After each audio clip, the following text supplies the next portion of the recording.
Meeting open for this 31st of August 2022. And for the start, I would please invite Ian to grace us with the karakia, leading us with the karakia. Tēnā koe, Chair. We have an auspicious audience here today. Must be something on the agenda. Hoi anō aku rangatira tēnā koutou katoa. Now, rather than look at your apps, and particularly for those that are new to our council, our karakia is just up on the wall there. I think today we might do the Māori part first, and then we might add to that and do the English part as well. It's been a wee while since we went through there. All of our councillors actually know whakataka te hau all the way through. They might have forgotten the English side. So let's do that today. Is that all right, Chair? Certainly, you lead. I'll set the pace, you set the volume. Whakataka te hau ki te uru. Whakataka te hau ki te tonga. Kia mā kina kina ki uta. Kia mā tara tara ki tai. E hi ake ana te ata kura. He teo, he huka, he hauhu, ti hei, mauri ora. Cease the winds from the west, cease the winds from the south. Let the breeze blow over the land. Let the breeze blow over the ocean. Let the red-tipped dawn come with a sharpened ear, a touch of frost, a promise of a glorious day. Tēnā koe, Chair. Well, we certainly had that this morning. Can I just start with apologies? Are there any apologies, Annalie? Not that I'm aware of. I understand Mr. Charles Lambert, is he online at the moment? No, Charles has a family matter that he's addressing But today. he's Online now. online, asking online. Right. He's coming in on Zoom, so the Teams, we'll see if we can get that sorted completely. See you shortly, Charles. Notices, do we have any notices? Yeah, I'm here. Thanks, Charles. Housekeeping, just for the sake of being be clear, the meeting's being live streamed. In the event of the earthquake, drop, cover and hold. If the shaking is long and strong, then leave the building through the nearest exit and proceed along the road to Napier Hill, along Dalton Street and up onto Cameron Road. The alarm sounds, evacuate through the doors here, out on the green grass corner there, and wait for some advice. The council chamber is currently designated as a public place. Council's policy is that there should be at least a metre of distancing. Move to the second item on the agenda, conflicts of interest. Are there any conflicts of interest declarations?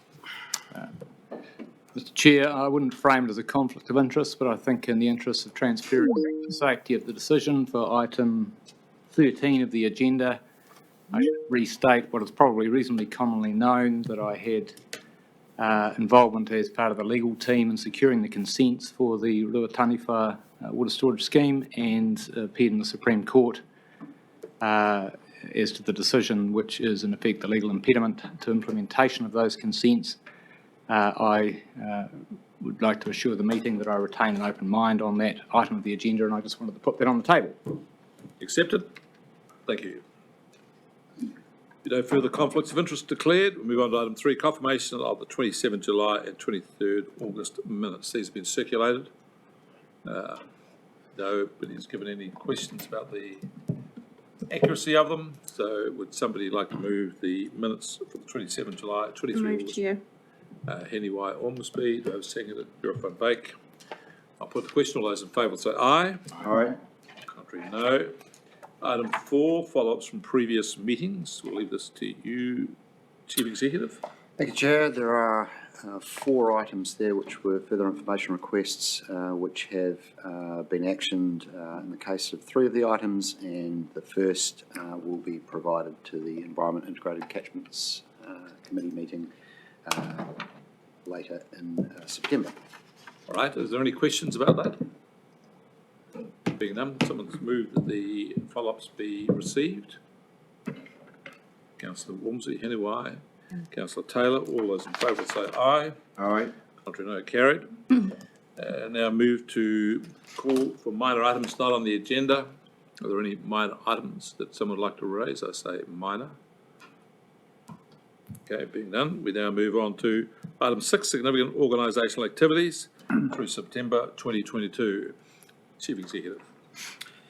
Chair, will take the report as read, and happy to take any questions from councillors. I would just make the overarching observation that following the disruptions of the earlier start of this year that related to both the weather events in Central Hawke's Bay and in Northern Hawke's Bay, and also the disruptions from the various COVID restrictions, that operations across council are well and truly underway. We have staff back in our buildings and back on the ground, and are at full strength once again. Thank you. All right, I'll go around the table from my right to left. Councillor Ormsby, questions? Yes, thanks, Chair. Point 18 and 19, it refers to the consenting of all pump stations within the schemes. What particular schemes are those, Chris?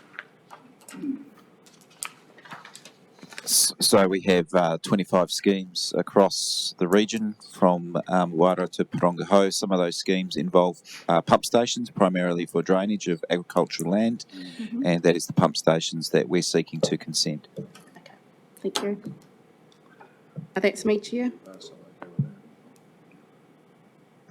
Thank you, Mr. Chair. So just, the Chief Executive just raised with me a point that we've now got quite a number of people in the room, and our rules are that we should have a metre of spacing for obvious reasons. So I think if we're going to have any more in here, people are going to have to wear masks to be in so close, or else we're going to spread make things go out further. Can we go straight to the item, Mr. Chair? Sorry, just Can we go straight to the item? just before we do, can I make a suggestion, Chair, that to be compliant with both the government's direction and the rules that are in place, those particularly councillors around the table that can maintain a metre separation not be required to wear masks. Yep. But for anybody in the room who's unable to maintain 1 metre spacing from other persons, just to wear a mask while you're in the building.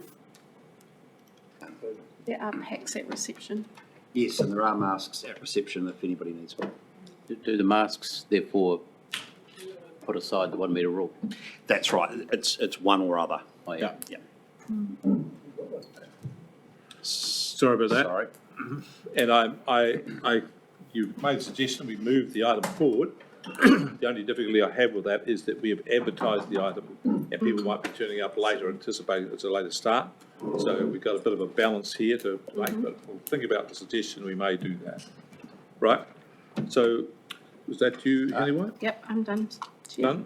Mike, do you have a question? Not supposed to, yes, bit of a question and also just more of a statement as well. It's in regards to the traffic lights to project 2, and yeah, all in the 2, just making sure that consultation with mana whenua does take place, and it's not just in regards to mana whenua but also tangata whenua. Some of these projects have a wider interest and then just the immediate hapus to the particular item. Point well, mate. Chair, Okay. I could just make a brief comment on that. That the point raised by Mr. Paku's well understood. There is a refresh of the regional Matariki Regional Economic Development and Social Inclusion Strategy underway. The Regional Council's Water Security Program sits under PO3 for resilient community infrastructure. We will be bringing back to the governance group of Matariki, which is a partnership between our local government leaders and our tangata whenua leaders, a dialogue around water security and making sure that all the action that's occurring in this space is well consulted upon and is ultimately co-governed. Thank you. Okay, Apiata. Questions, Scott? No questions. Martin? Yeah, thank you, Mr. Chair. Just one question. Item 9, the Taradale Stop Bank strengthening, 99% complete. there is a reference later on the report in the traffic lights on page 18 of our agenda to the Taradale project being well behind schedule due to 3.5 months of wet days. Are those two the same thing? Is there a gap between 99% and 3.5 months delay? So, Councillor, both of those items are correct. The project is behind schedule due to, I think, 6 weeks worth of wet weather, but it is now complete. The cycleway is now open, and there's some various reinstatement works to be done. But the project is now complete, but it is behind schedule. So it was Right, due for that's completion. complete, but behind. It was Yeah. due for completion some time ago. Yeah. Got it. Thank you. Penny's dropped. Thank you very much. Okay, thank you. Chair. Councillor Van Beek. Councillor Foley. Thanks, Chair. Just under the traffic light system, point 2, the regional water assessment, to see that's still ongoing in terms of not being in its final stage. I guess the question is that something you'd expect to be delivered in its final stage before we make strategic decisions around water security for our region? It is one of the ongoing inputs into our broader water security program. I'm assured by the Water Security Director that for the month of September, that completion of the report is a priority. We had been waiting on technical inputs from a third-party consultancy for the completion of the report. That has now been received, and so the finalisation of the report will be undertaken in September and will be brought back to Council at the next available opportunity following that. Thank you. Yep. Michelle? Jacqueline? Yes, thank you, Chair. This is a question for you, Chris. Number 17, around the Hawke Historical Park. I've read the same information for some time, and I know that what I want to know is within that wording, but I want to hear a little bit more from you verbally, please, on that project. So you're correct, the wording has been the same for a very long time. It has been slow moving in terms of developing that operations plan. And so that's now with us and it's being reviewed. And we have some personnel vacancies as well, adding to the complexity of that issue. But we are committed to the various projects that are occurring on Hawke Park, and we'll have that operations plan in place and continue with those meetings. But it has been a complex process from the hapu perspective in terms of the land and working together to get a common view of how we work together. But we have made progress. Okay, thanks. And are you confident that the stream work will begin in September? It would be weather permitting. At the moment, it is very wet. And when we talk about earth-moving gear and wet conditions, we have to do it safely. So that's really what the overriding factor is. Thank you. Chairman, can I add to that? Can I add to that? I might Yes. have more information. So part of the HOROPS also is outside of the hands of hapu and regional council and in the hands of the mighty land court. Okay. Hence some of the around the titles of ownership of the slow part of it up. Thank you. Craig? Thanks, Chair. Just item 2 again, but on the managed aquifer recharge. The traffic lights still seem to be pretty consistent, ticking over, some budget issues there.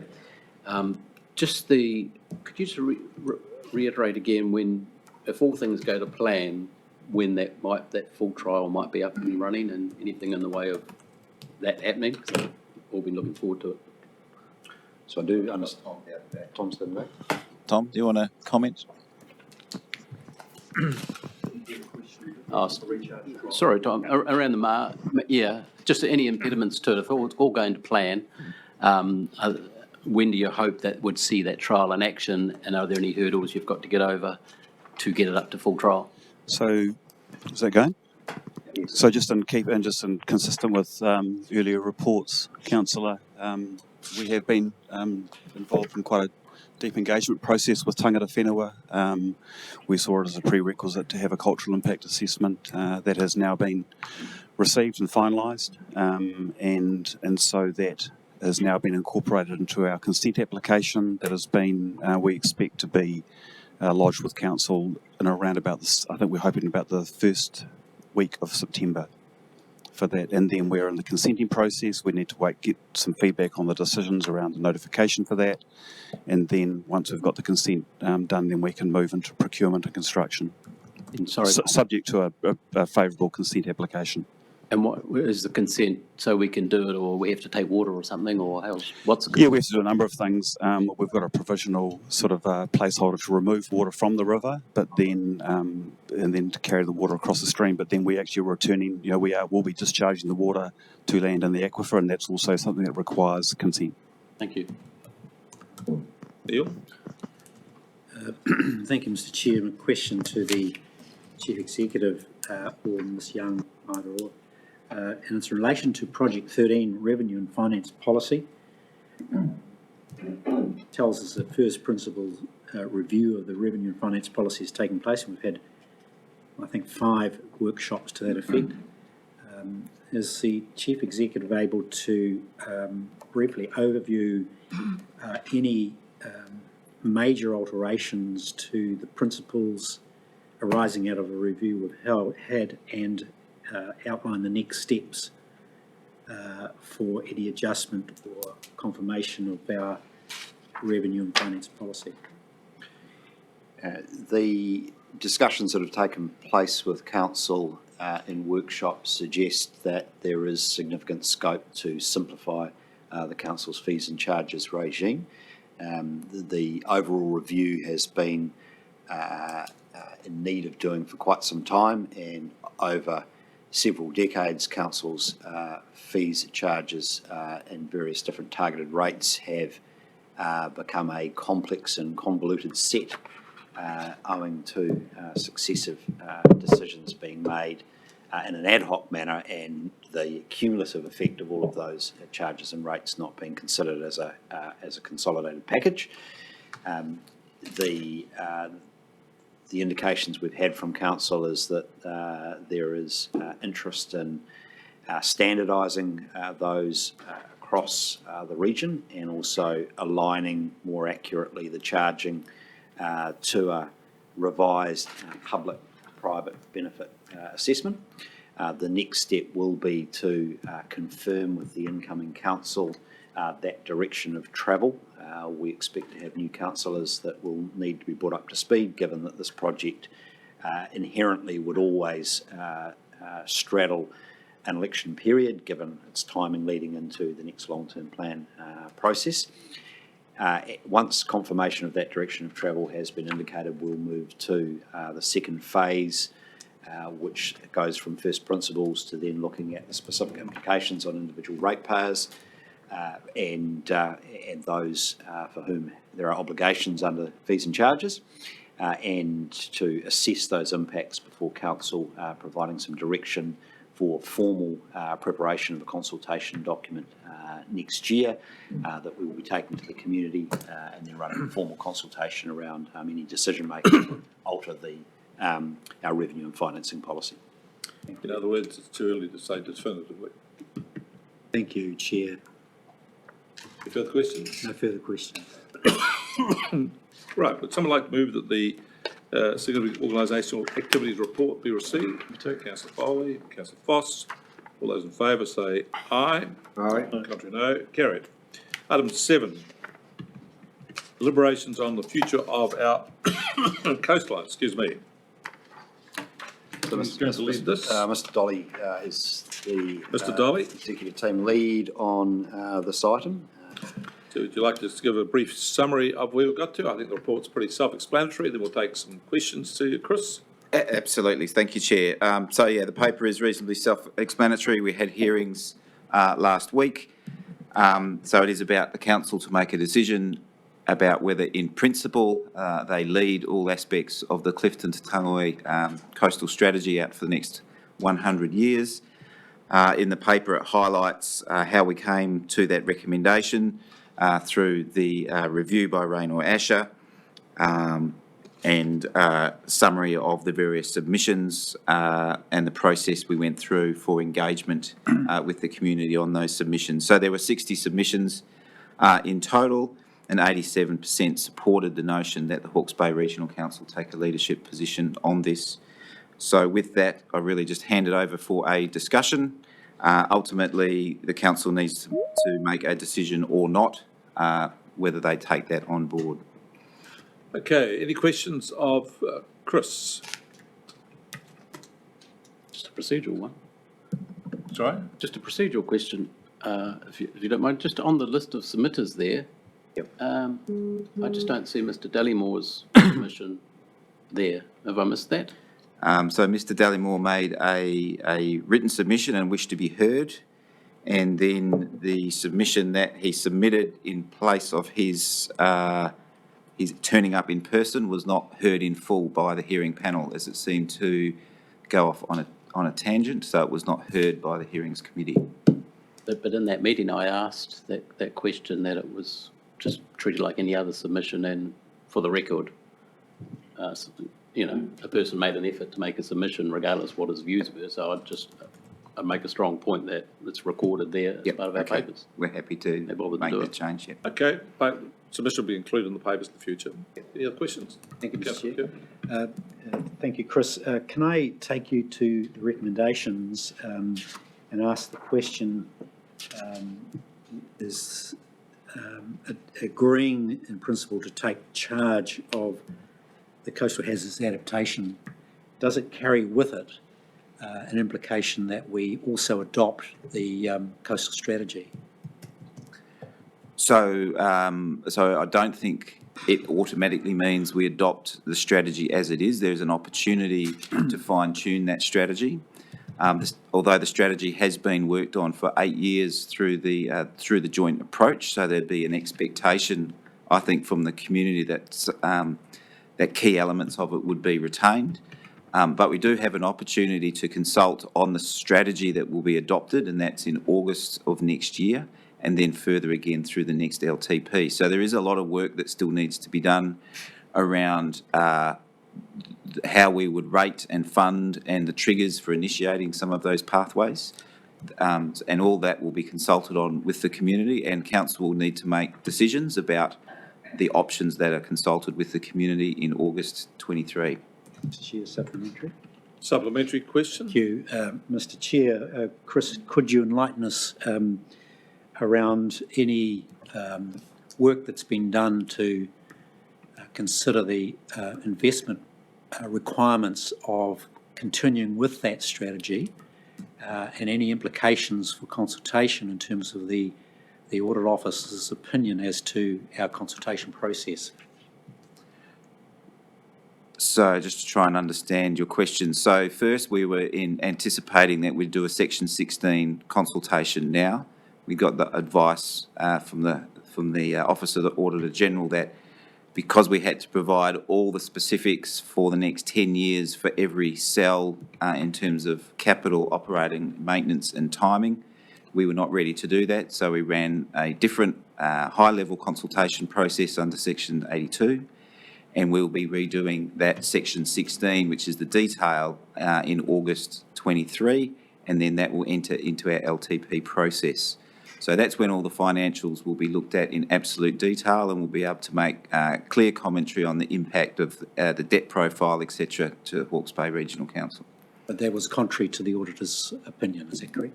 What the auditor suggested that if we went ahead with a Section 16, then the auditor felt that there were issues with that. Our strategy was to change the consultation type to a Section 82, which is much more high level and doesn't require the detail of the Section 16. So this consultation is more or less dipping our toe in and gaining community sentiment on whether we should proceed. That's the nature of this type of consultation.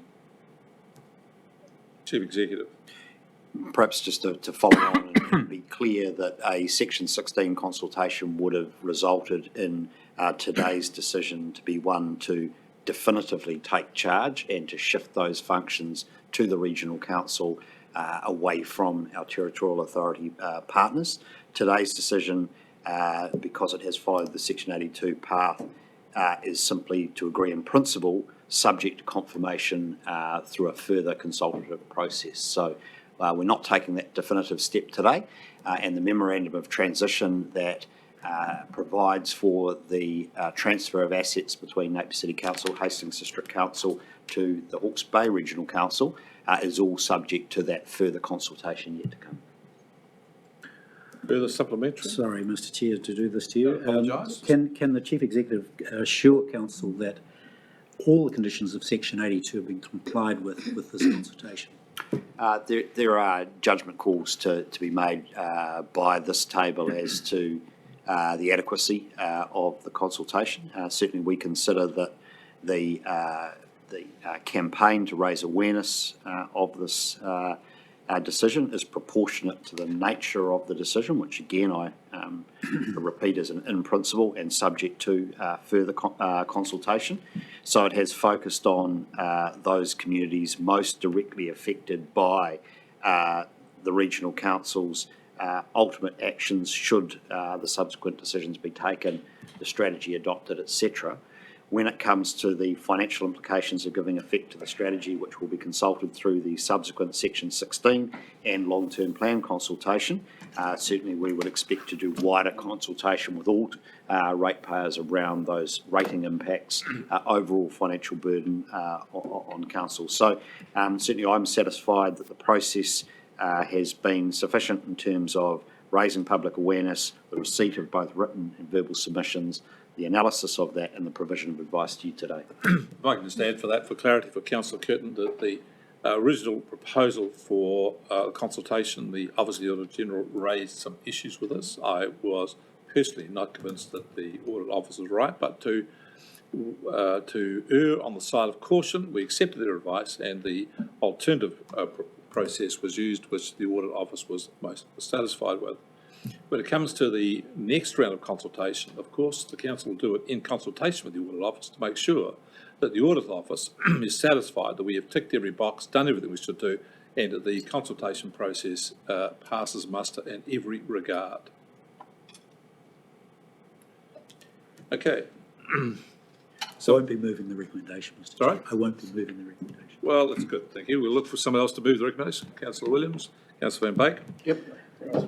No, you can go first. Oh, sorry, no, what we need though is, sorry, I want to hear myself. We need, it is recommendation A, is it? One and two.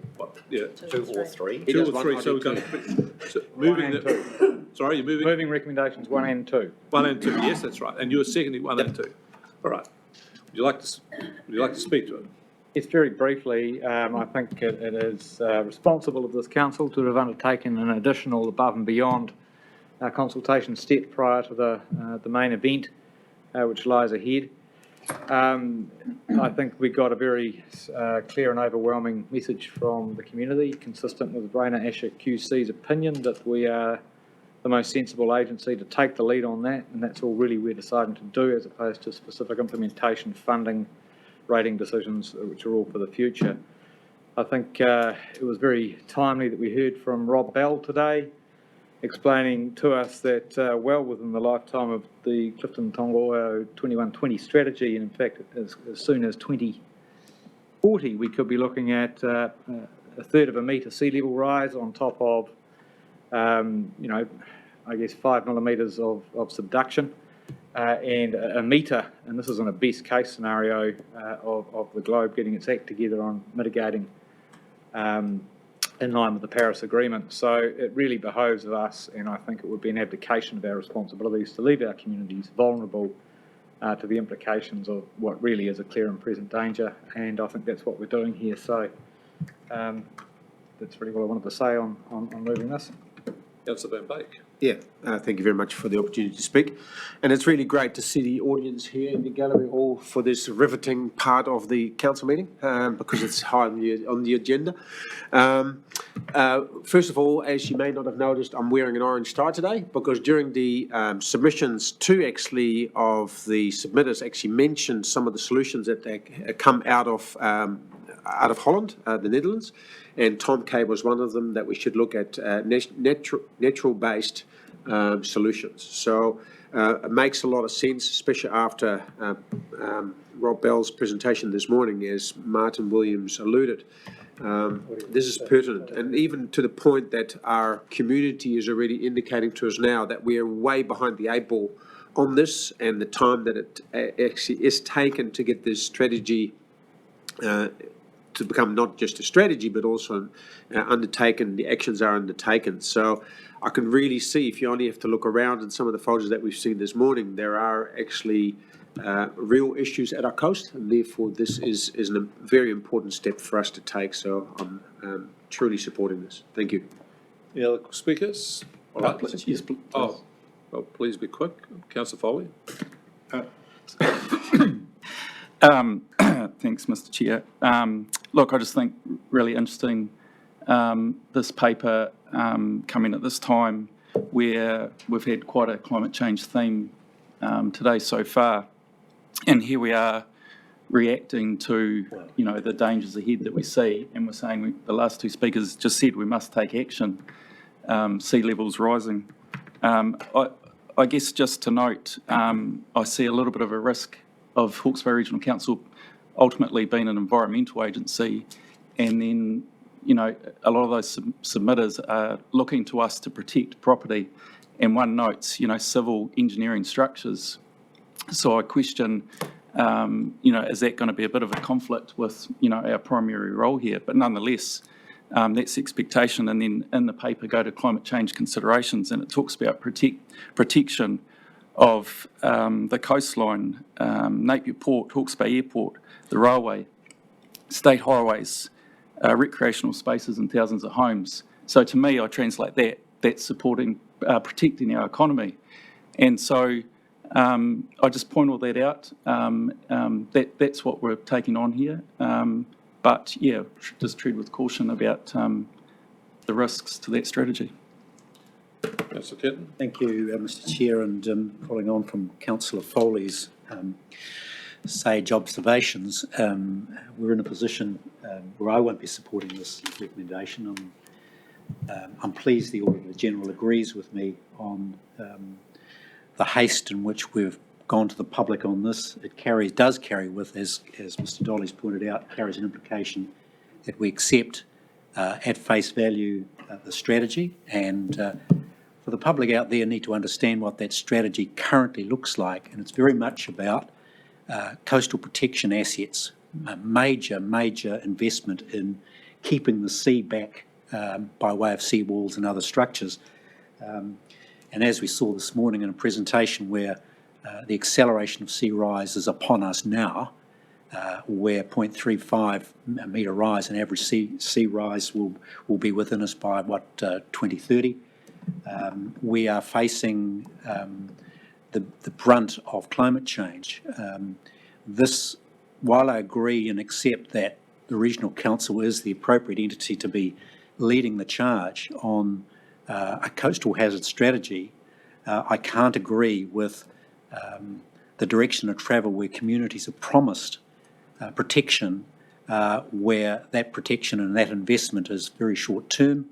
The ratepayers in the whole region will pay a huge price for adopting a strategy which commits to major seawall engineering, and as a consequence of that and the lack of investment in the alternate strategy, managed retreat, we're a compromised organisation, and I would hate to see us focusing much more on defending against the impossible as opposed to dealing with the broad range of economic issues which face the rest of the region. So on that basis, Mr. Chair, I will be opposing this recommendation to accept the agreement.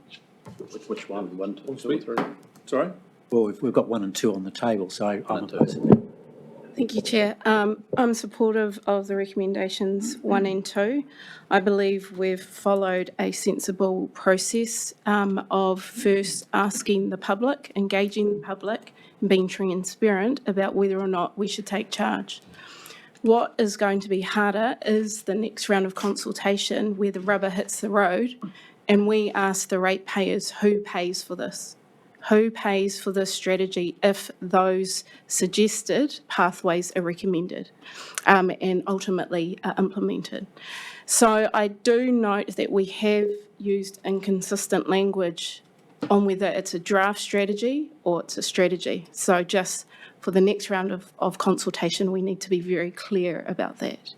But other than that, I'm supportive of those two. And thank you to all the submitters, particularly those, and it made my job easier as chair of that hearing, around how knowledgeable and clear they were. Thank you.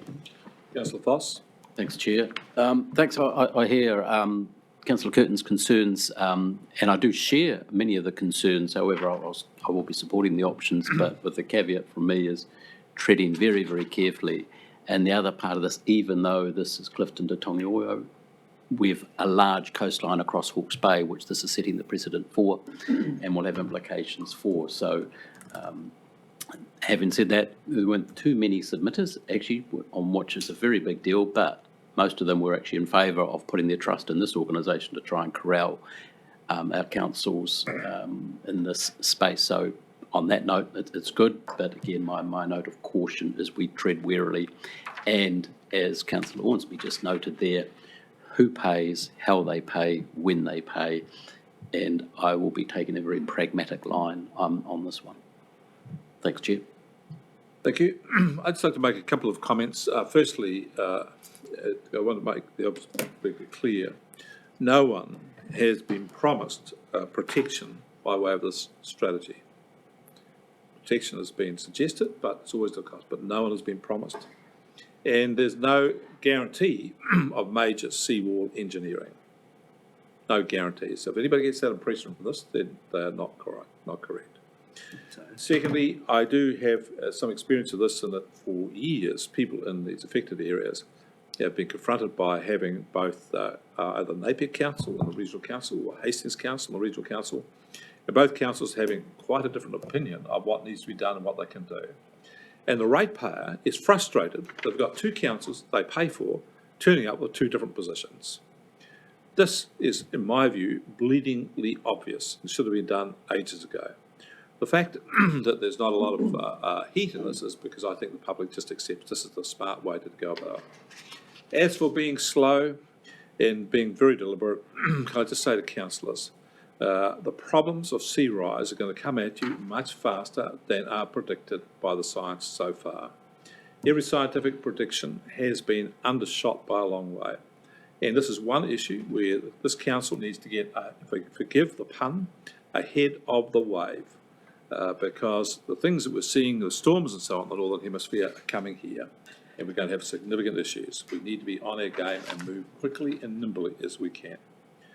Of course, we need to consult, as we will, the council will, and will consult with all the details.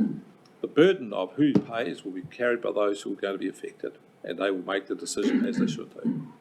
So I support recommendations 1 and 2, 100%. I'd like to...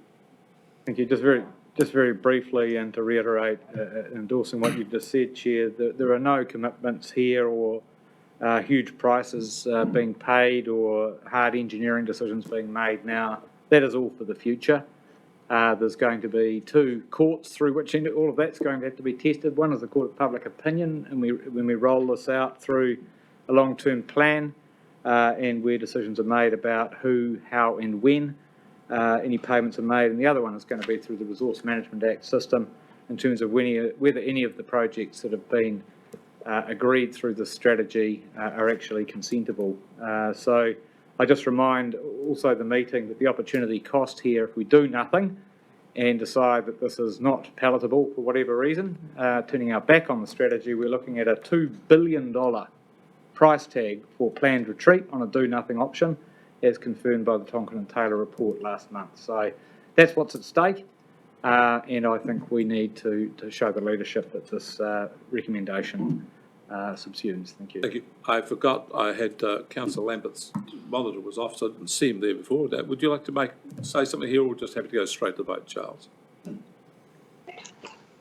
Just like the idea, I too support the motion, and I'm mindful that the government reforms are probably going to catch up with us with the the new space planning coming on, as well as the new environment and built environment and natural environment regulations that are about to change.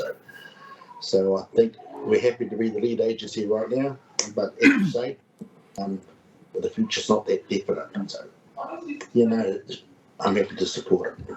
Thank you. All right, I'll put the resolution. All those in favour will say aye. Aye. Contrary, no. No. What, well, it's a division then, so all those in favour, raise a hand. Those against? I can say I told you so. Well, you'll never do that, I can tell you that. I expect you to come and confess sometime in the future about how wrong I was. I've done a few of those myself. Councillor Curtin is still a councillor in 2120. That really quite. Recommendations I'm working on it, councillor. Give you something to chirp about again. How about we move to item 8, the all-powerful CNS committee, and who's going to lead us on this report? Thank you, Mr. Chair. I think, Mr. Chair, we're best to go to the recommendations, which are on page 48, and we've got 5 of those there. Receiving the reports, noting the approach to shareholding and appointments for the Regional Sector Shared Services Organisation, delegating to the Chief Executive to sign the shareholding agreement.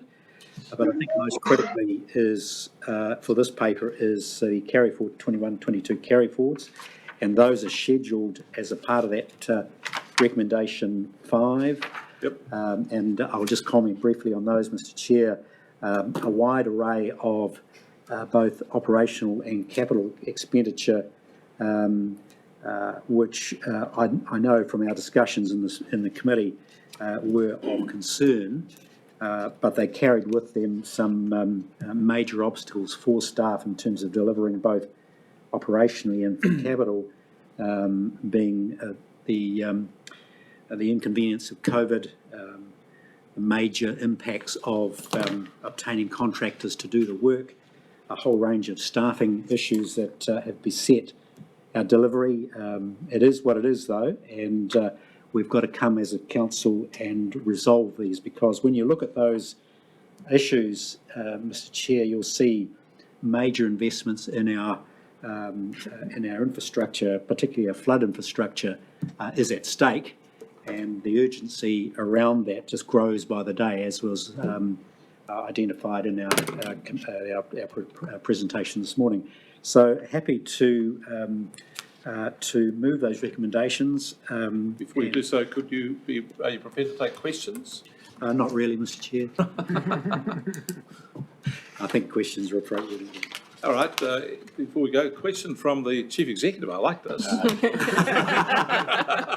No questions from me, Mr. Chair. I just would like to supplement the committee chair's report with just acknowledging that we have also made some changes to the proposed out-year financial profile, particularly across our capital and borrowing, to reflect a recalibration around what we think is deliverable in the upcoming financial year. So it's not a simple case of everything that wasn't able to be delivered in the last financial year carried to the next financial year and put on top of that. The leadership team have worked with our managers and staff to reprofile that funding and expenditure, and we're more confident that what is planned for delivery next year is deliverable. Having said that, I think we had a similar view at the end of last financial year, where we thought that maybe we were coming to that tail end of COVID, and we continued to have disruptions. And I think the other thing which has been significantly underestimated, both by our own organisation, but organisations across the economy and central government, has been the very low level of unemployment, the scarcity of highly skilled staff, both directly but also for contractors, and the amount of activity occurring in the economy, which has made it difficult to get work completed. And that goes for simple things like office renovations you'll see in there. Just getting contractors to complete office renovations has been hard enough, let alone rebuilding stock banks and building water security projects and everything else in between. So what is presented is normal in terms of a series of carry forward requests, but the scale of it this year is larger due to those disruptions, but also due to the fact that Council has embarked on an ambitious long-term plan program of activity, which we're still in the middle of. So with all of that, we expect that the coming financial year will still have some challenges, but the package we've presented to you is one we believe is deliverable. Thank you. Questions, councillors? I think a comment from Councillor Foss might be appropriate on Hawke. Certainly. Councillor Foss. Thank you so much. Thank you for chairing the meeting. Okay. Councillor Kirtland. Someone's got to do it. You guys right? Just bring attention, councillors, to the Hawke quarterly update, which is para 5, 5.1 through 5.4. Just a report from Hawke, things COVID, things the markets are out there, but this has a direct and sadly very negative impact on the balance sheet of this organisation. Hawke themselves, as you'll see, which the largest investment by large is our investment in the Napier Port.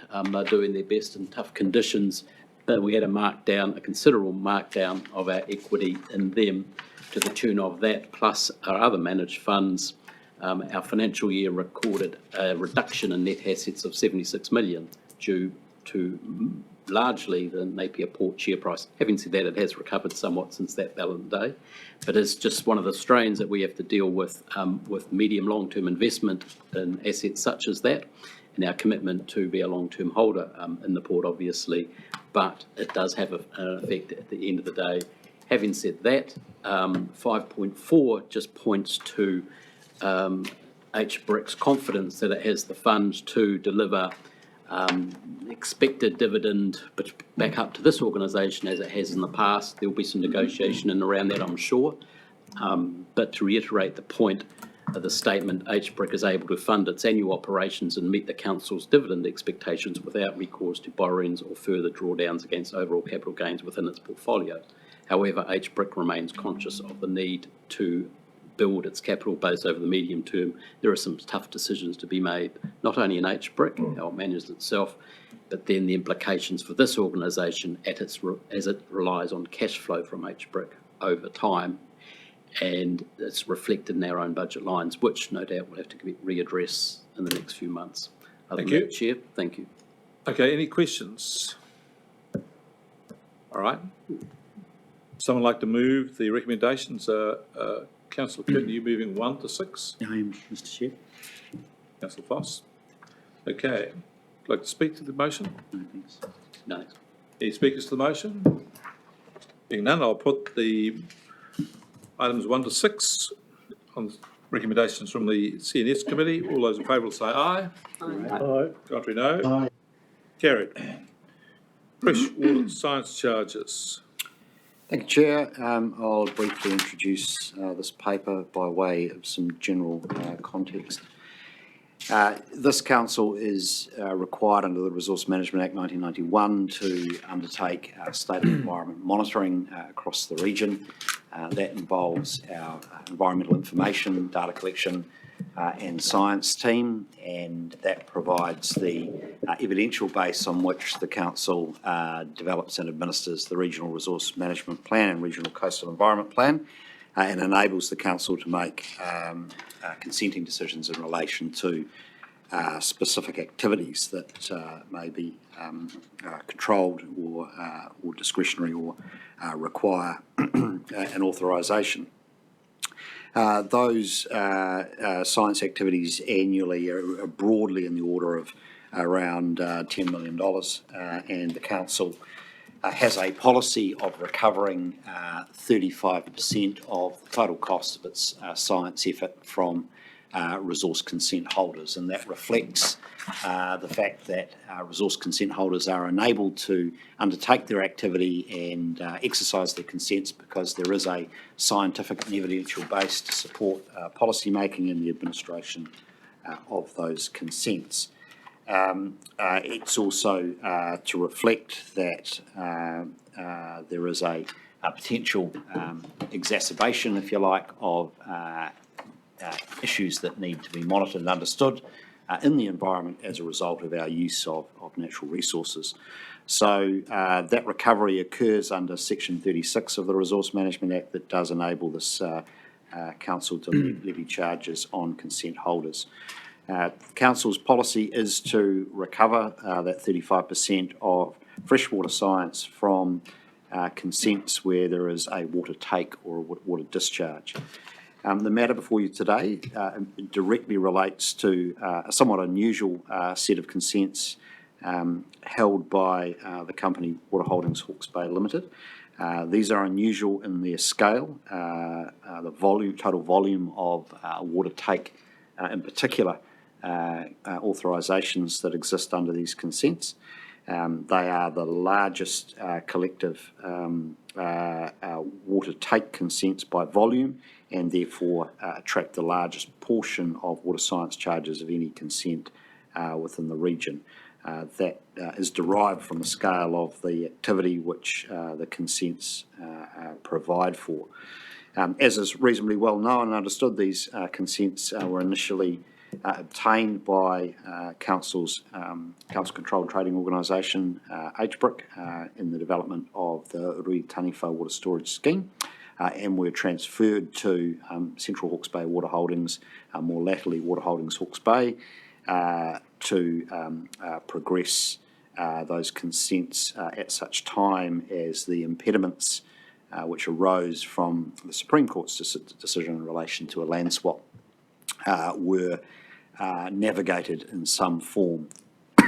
The science charges to the consent holder were paid in the first couple of years following the transfer of those consents to the company, and in the last year or so, council officers have been in discussions with the consent holders about the treatment of the outstanding charges, which have increased considerably over the last few years as a result of a change in methodology by council to apportion science charges on a regional basis rather than a zonal basis. So the consequence of these very large consents is that they get a larger chunk of a larger body of science activity occurring right across the region rather than what was previously derived by way of the zone in which the consents are provided for, which is the Tuki catchment. So they have increased markedly during that period and have now risen to the level that is outlined in your paper. So the paper provides an overview of that and also some options for council as to whether or not we continue to apply the policy and require full payment of these charges, or whether council is willing to consider deferring collection of these charges while the issues around the exercise of the consent are navigated, which would be a departure from our existing policy and is somewhat unusual, but the nature of these consents, both in terms of their scale, regional significance, history with council, but perhaps most significantly, the legal impediments to them being exercised in their present form being somewhat unusual as well. So bearing all that in mind, council has a couple of options before it, and council officers are happy to take any questions in relation to those. Okay, councillors, I think what we'll do here is that the paper's pretty clear. I'll go from right to left with questions of the Chief Executive and staff, those who have them. Following that, I think you'll have made your own minds up where you stand, and if you wish to, I'll go around the room and ask people the opportunity to state a view on this. Then we'll simply have a poll, because it seems to me it's cleaved in two parts. One is not to change or to defer. So that's where it line of cleavage is. And we'll just say those who are in favour of no change to policy, and those council in favour of deferring. At that point, we'll know whether we have a decision. If the majority is in favour of deferring, there's two options there. We go back and refine that. Does that make sense? Okay, questions. I'll start with the questions. In the event that unusually, I think there's an issue that needs to be on the deck pretty quick, James. In the instance where a ratepayer has failed to pay in a timely manner their rates, levies, charges, is consideration given to filing a payment plan for them to be able to do? Do we simply refer them to some enforcement agency?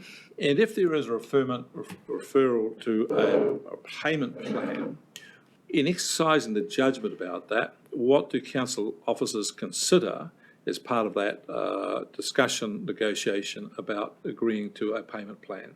I'd be happy with that, I think. So, Chair, I'll answer that at the high level and then perhaps pass to Group Manager Corporate Services for some further elucidation. The short answer to the question is yes, council officers do work with debtors to enable them to pay when there is some difficulty with them paying outstanding dues to council.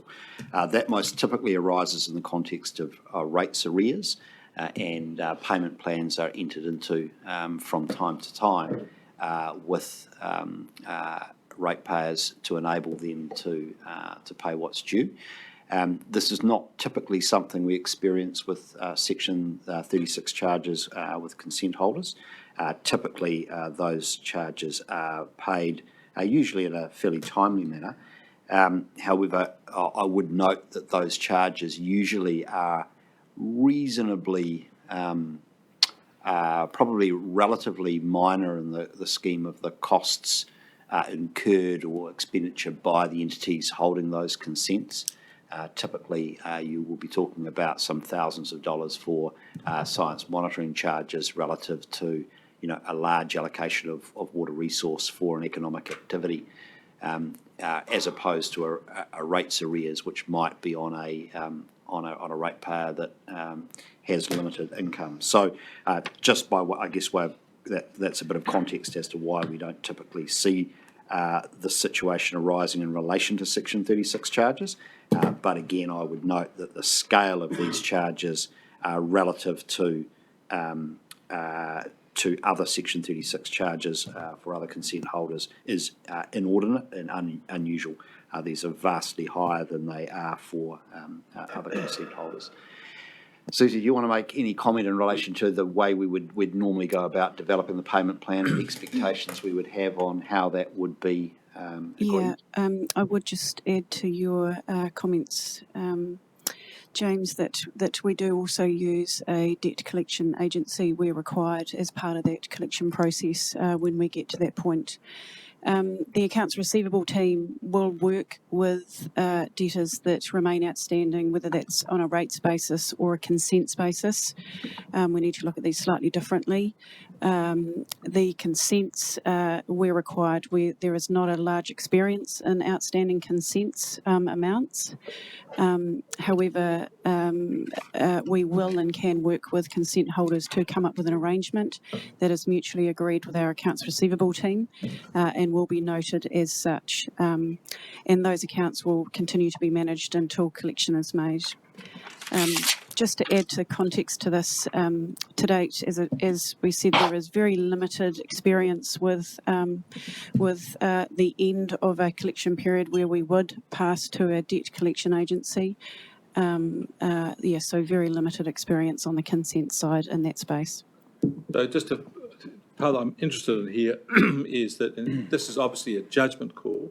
So in exercising the judgment, what are the key things that you would be looking to for the staff to have in exercising that judgment? So the payment plan will only be put in place where there is communication going with the consent holder. So where there is no communication with HBRC on the payment in general, or there is missed payments on that repayment plan, we will then move to put that to a debt collection agency.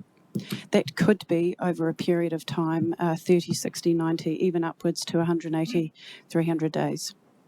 So, Chair, on that, obviously the upward, when we're talking 300 days, we're talking about within a 12-month period.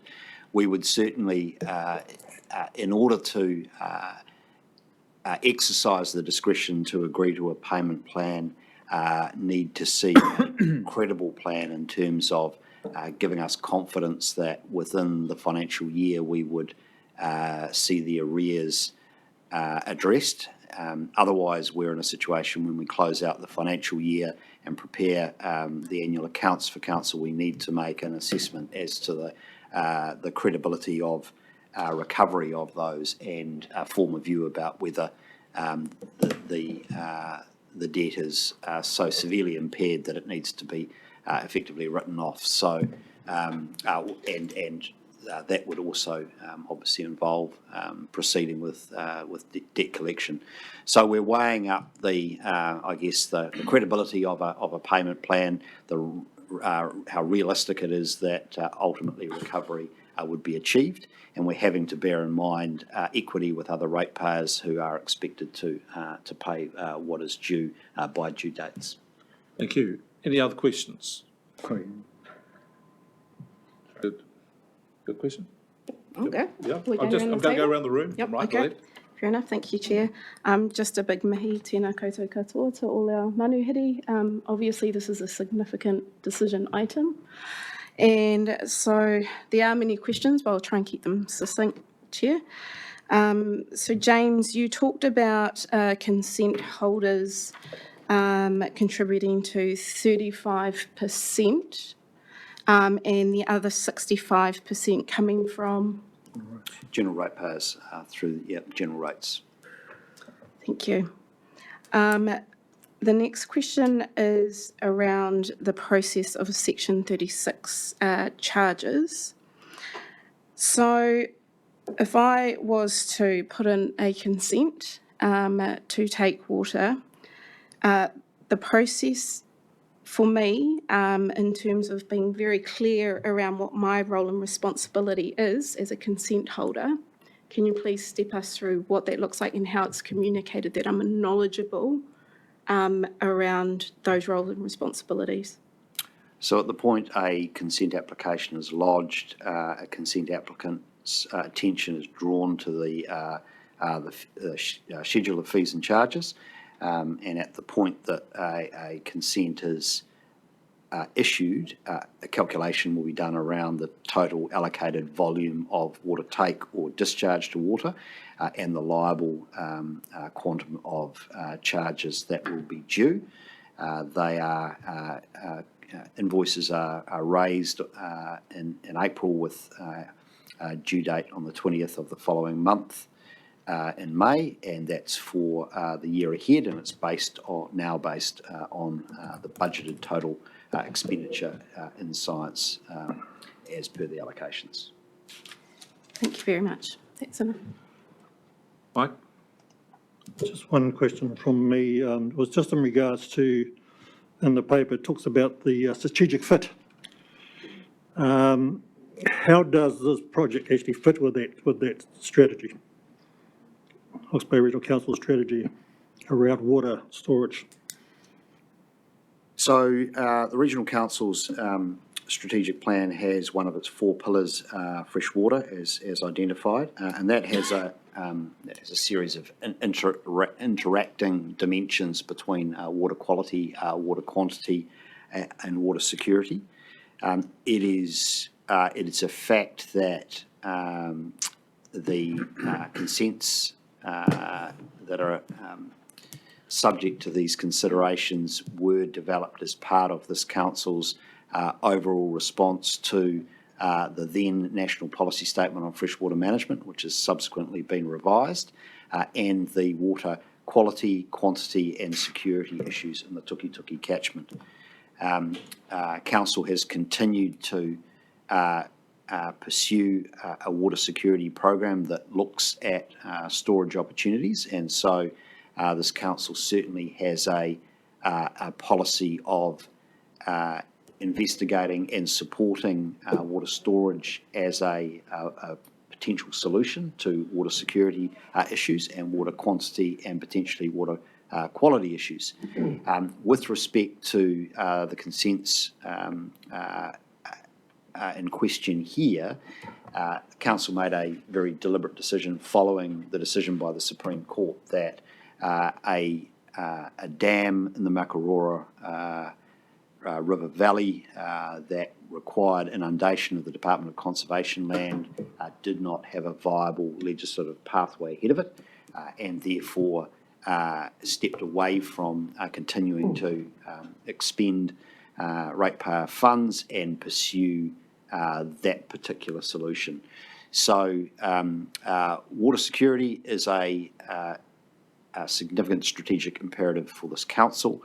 Water storage has a valid role in the mix of various interventions, which include water conservation, appropriate land use, managed aquifer recharge, the various other tools that we have in the toolbox, but water storage is part of that strategic mix. But just with respect to these particular consents in the particular location, the Supreme Court essentially closed off that option for this council to pursue. So within the supplementary, Mr. Chairman, so within the last decade, how much has this council invested in investigation around water storage, especially in the central Hawke's Bay? Are we talking multi-millions? Look, the exercise in relation to Tuki plan change and a water storage solution in the Makarora commenced about 2010. The activity really got underway in 2012. And so through that period, so we're talking probably more like 12 years rather than 10, certainly the council's overall investment was in the order of $20 million, alongside around $7 million from the Crown via HBRIC and also via direct council expenditure on those particular activities. There has continued to be ongoing investment under our current water security program and this broader program of science, which includes revising the groundwater model for the Rui Taniwha Basin, the SkyTem survey we're doing, etc. So I think in totality, you could say the regional council's probably invested somewhere in the order of $30 million in water security efforts in the Tuki catchment over the last decade or thereabouts. So my final supplementary, Mr. Chairman, is, so what return has the ratepayer got for the investment? Look, I think we understand the resource much better than we ever had. So there has been a significant science program. The Tuki catchment is probably as well studied and understood as any catchment in the country. That's important. It's a lifeblood of a community, and it is also one of the most climate vulnerable. So we understand the state of the environment. We understand the pressures on the environment. We understand the options for solving those. And at the moment, that option set doesn't include a large storage reservoir in the Makarora catchment. I just observe that humans learn not only by their successes, by their failures. Apiata. Thank you, and through you, Mr. Chair. First of all, just acknowledging that my role here today as the co-chair of the RPC is at the extension of the council, and I appreciate the opportunity to speak, knowing that it doesn't come with the right to vote. Yep. So, as such, I have received some feedback from some of our parties associated with this particular piece of work, and that's the Heretaunga Tamatea Settlement Group. And as I read the paper in front of me today, the choices are pretty straightforward: pay up or delay. And the expressed concerns that have come from Heretaunga Tamatea is that they have only had one meeting with this group, which was to establish a commitment to have further meetings and engage in dialogue. So as I read the paper before me, the only option that enables that is the extension. So in the interests of providing a genuine ability for the water group to meet with mana whenua over this issue into the future, it would seem that the extension option provides that opportunity for them to do so with mana whenua, who still have a significant number of concerns that they'd like to articulate and get some answers on around this program of work. So no question as such, just reiterating the comments of the members that I represent around some of the factors associated with this paper. But as I read the paper and I take those comments into consideration, an extension is about the only option that's available to provide a solution. Thank you. Can I just, members, I want to go around to questions, first, and I'll come back to a round of comments later. So thank you for the clarity. That's right. Councillor, maybe it's my fault of being a poor communicator. Councillor Williams. Thank you, Chair. I will try and stick to questions and questions alone to make sure everyone understands what's in front of us here, including myself. Paragraph 30 of the paper, James. The issue of consents precluded from being exercised. It says that it's possible that other consents might be in a position where there are other approvals that they're needing to get before they can get underway, which they don't have. Can I just, to put that in context, am I right in understanding that this council administers about 3,000 consents? I think it's larger than that, but stand to be corrected. Of that order of magnitude? Certainly as many as that.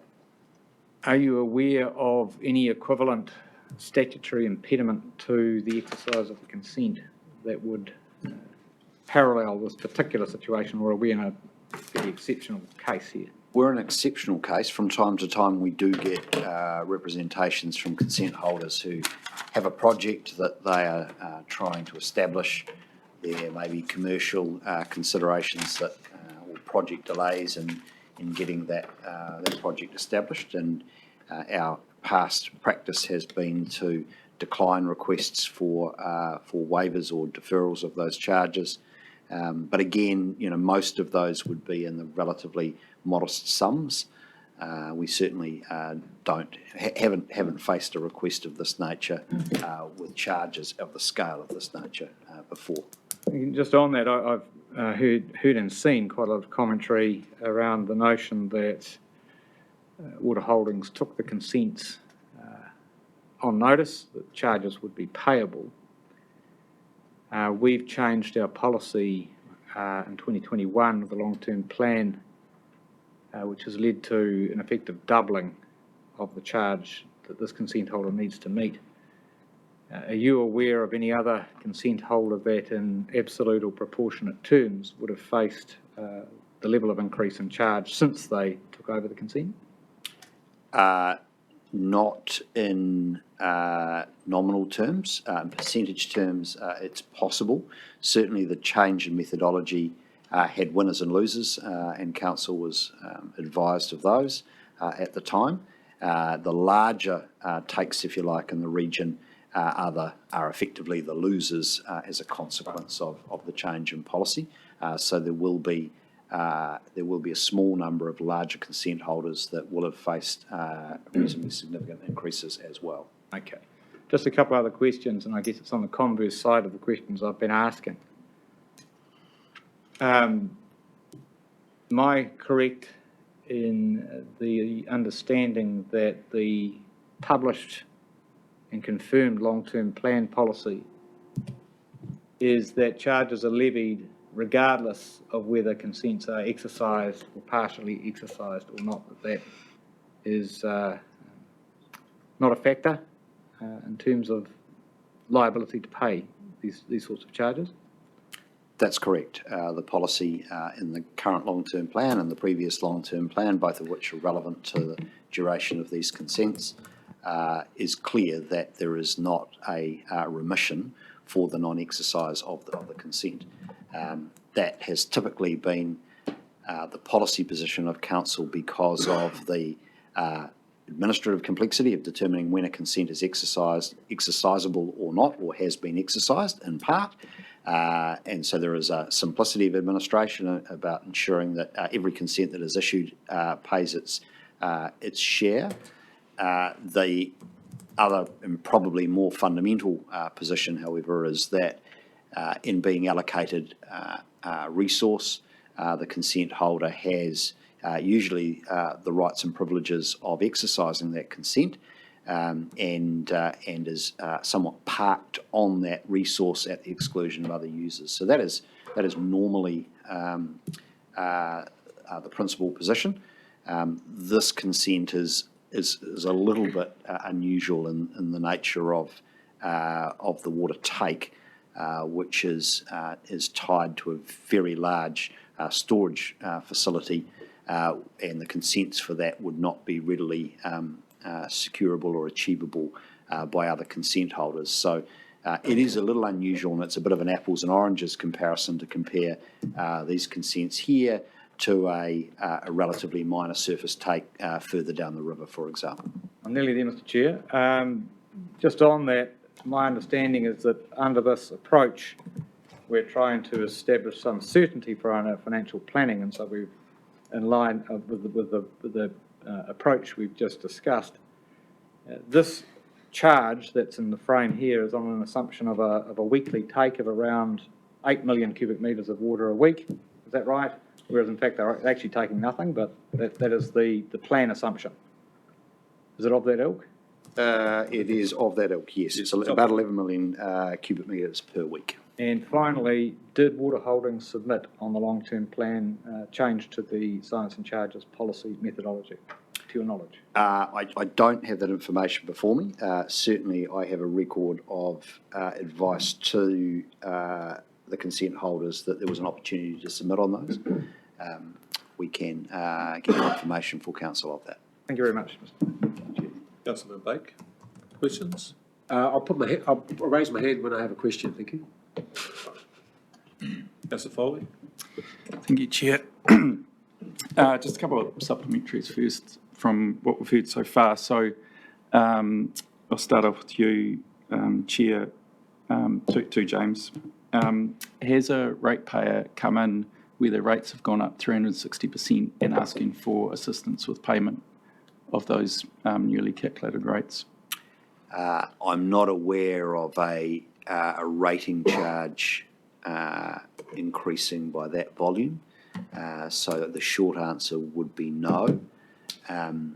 Certainly we do get requests for payment plans and assistance around ratepayers paying, sometimes in the context of increased charges. Second supplementary question along Councillor Ormsby's lines. So on the day that the consents were purchased by the current shareholding, what level were they instructed that the science charges were on that day? I don't have the correspondence to hand. At the time, my memory serves me correctly, the charges were in the order of about 40,000 per annum. They subsequently went up to around 60,000, not as a change of methodology, but an increase in the overall science activity in the last long-term plan period. The consents were transferred in 2018, July of 2018. Our records show that in June of 2019, we wrote to the company and advised them that the methodology was changing and that the charges would be increasing to an excess of $200,000. And I certainly am aware that at the time the consents were transferred, it was indicated that there would be a significant increase coming as a result of the council's change in charging methodology, which was subsequently deferred as a result of concerns about the adequacy of consultation with all consent holders around that change in methodology at the time. So the increase in the early phase didn't happen as quickly on those consents as had been anticipated. Similar to Mike's question, but specifically climate change, how does, if this project were to go ahead, how would it fit with our, I guess, climate change predictions, you know, perhaps from what we've seen this morning, what's coming at us, how does this project fit with that? Well, look, I think as the paper notes, there's a balance of climate change considerations here. Obviously, storing winter flows and having those available for supplementation of the river environmental flows during summer, in its most simple terms, provides the potential for some better environmental outcomes in a drying climate. There are some risks, however, associated with intensification of land use that is then dependent on large-scale irrigated agriculture that makes the catchment more vulnerable to climate variation, including inflows into the dam and also to the growing conditions that might arise.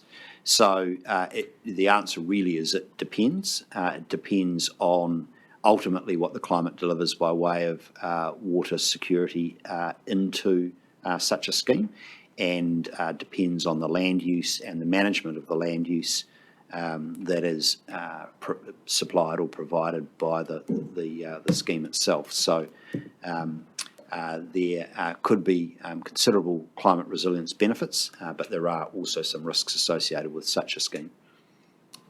Thank you.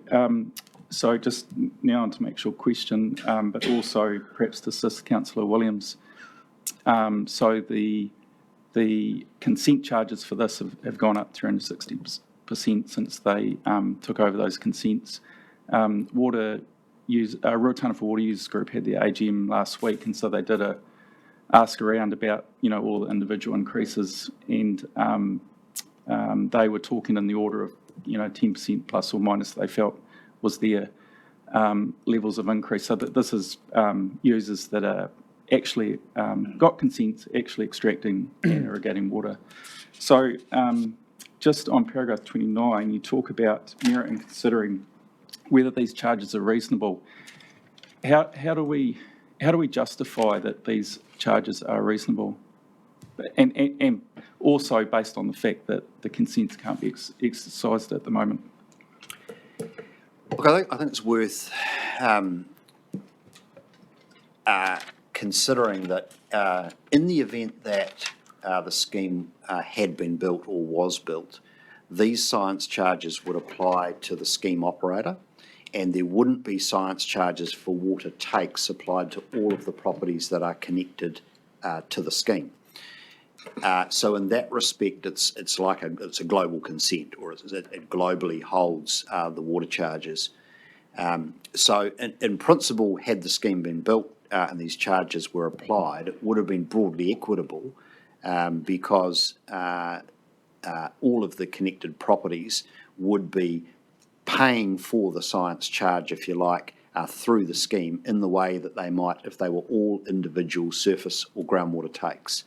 So it's a collectivisation of all of the water takes that would have come together under the scheme should it have been built.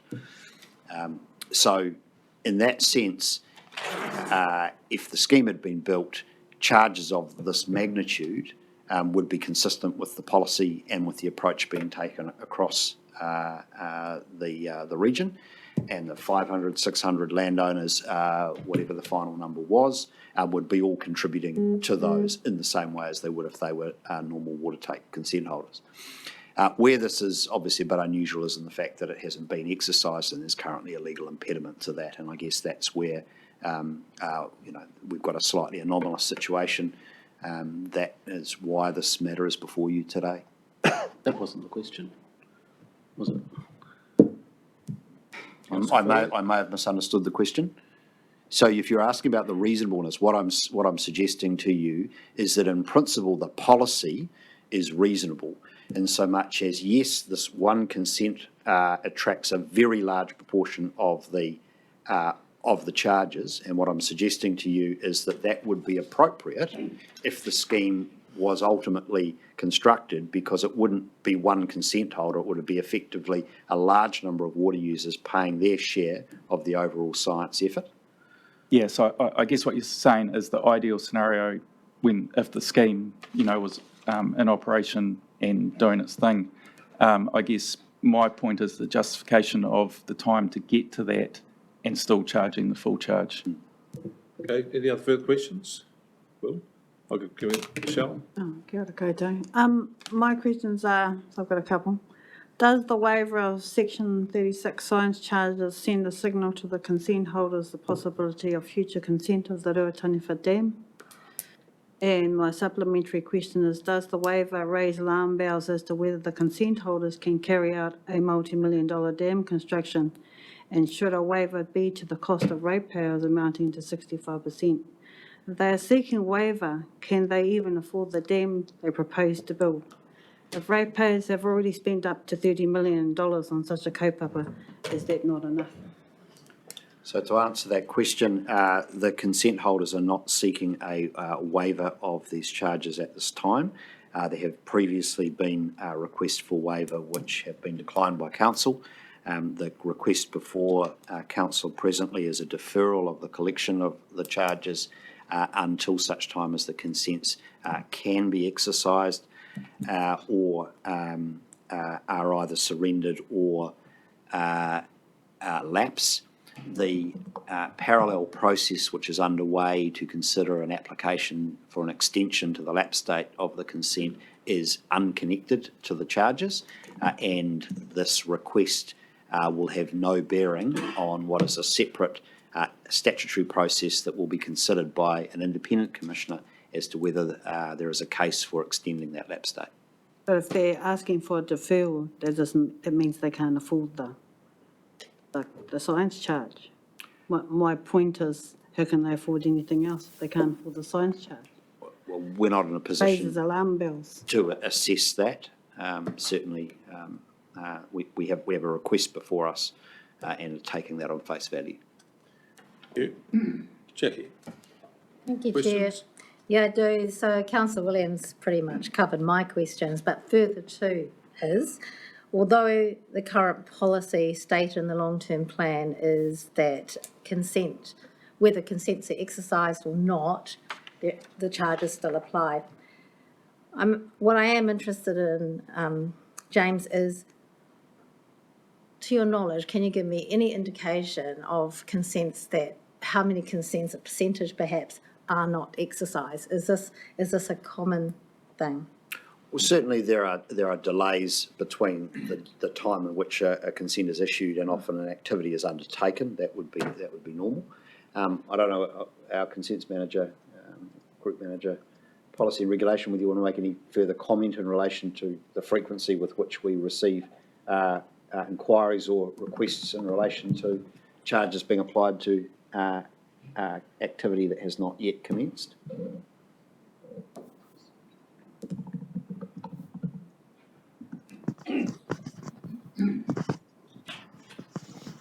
Through you two, very few consents holders approach us for similar scenarios.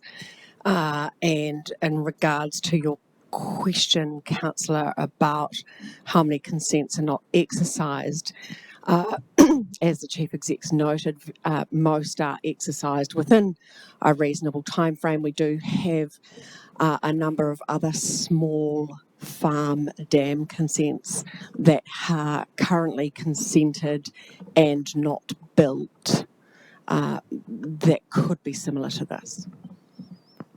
If I might just respond, there was, and quite a way in the past, no requirement on consent holder to exercise their consents. And the council found that people were applying for consents and sitting on them, like camping on them. So the council changed its policy, so there's now quite a narrow time frame to exercise it or lose it. And people, when they apply for consents, are aware of that, so you need to be on your game. Second thing is, for a lot of consents now, for example, on the Hiratonga Plains, you can't get access to consent anyway. Any supplementaries? Yes. Have you ever seen a rate increase, a charge increase as high as this in the past? I think in terms of our various fees and charges, we've seen some significant increases, usually on relatively small sums as a result of the changes in our charging methodology. But this is certainly, in nominal terms, one of the largest increases we've probably ever seen. Councillor Foss. Thanks, Chair. Just quickly retouching on the increase a couple of years ago, whenever it was, in the fees. Just pick up on Councillor Foley's question earlier. So the fees for this organisation have gone up, let's just say from about 50 to about 150 or thereabouts, I think, the annual fee. Because of the cumulative nature of all those consents they hold, it's understood. But if someone just already had a consent down there for some kind of water take, has their science charge also gone up ×3? They're just running a normal farm and they're dealing with Plan Change 6, which is my next question, if you want to expand on a bit further how this may impact on that. But anyway, have the individuals who already had some consent and therefore contributing to science charges also seen a similar 300% increase or whatever the amount is? Look, as I said before, there's been lots of overs and unders or winners and losers, depending on how you want to describe it in terms of the changes that were made. The previous level of charges attributable to these consents and other consent holders in the tuki were based on the total cost of science activity that was attributable directly to that catchment, as well as, I think from memory, a proportion of general whole of region science and a methodology that was weighted towards carrying the proportional share of the science expenditure for that catchment. The result of that was we had many consent holders, well, we had a number of consent holders in particular zones who saw large fluctuations in their charges based on science activity or investigations that might be undertaken any given year. It also resulted in a number of zones or catchments where a small number of consent holders had to carry a large burden of the science effort undertaken in that catchment. Overall, the previous policy was less equitable and resulted in more perverse or more, I guess, onerous outcomes on individual consent holders. The new policy spreads the load to one zone, which is the whole region, takes all of our science costs and then apportions that across all consent holders. So the approach that we now take is more equitable across all consent holders, and there have been many smaller consent holders throughout the region who've benefited from the new policy. This consent, just by virtue of its scale, total volume of water take, is probably, one of, if not the biggest loser from that rebalancing in the policy. Yeah, and as you keep mentioning, it's unusual because of its size, its scale, and there's lots of moving parts, and I'll talk about to those later. But as the analogy, let's say water storage project, one of the E2 projects perhaps, was of a similar scale for the Hiratonga Plains, Karamu catchment, and it was a similar model to this, or it had a similar gestation. The total science charges would be similar, I guess. They would be exactly the same on a proportional basis because it's all, the whole region's now one zone. Yeah. So and part of in our LTP, we promote water storage, particularly those sites, the engineering, as we discussed earlier, is still undergoing, but it's a live issue, it's a constant issue, and maybe it will change as we go further down. Just two further questions. Was that a question? You know me.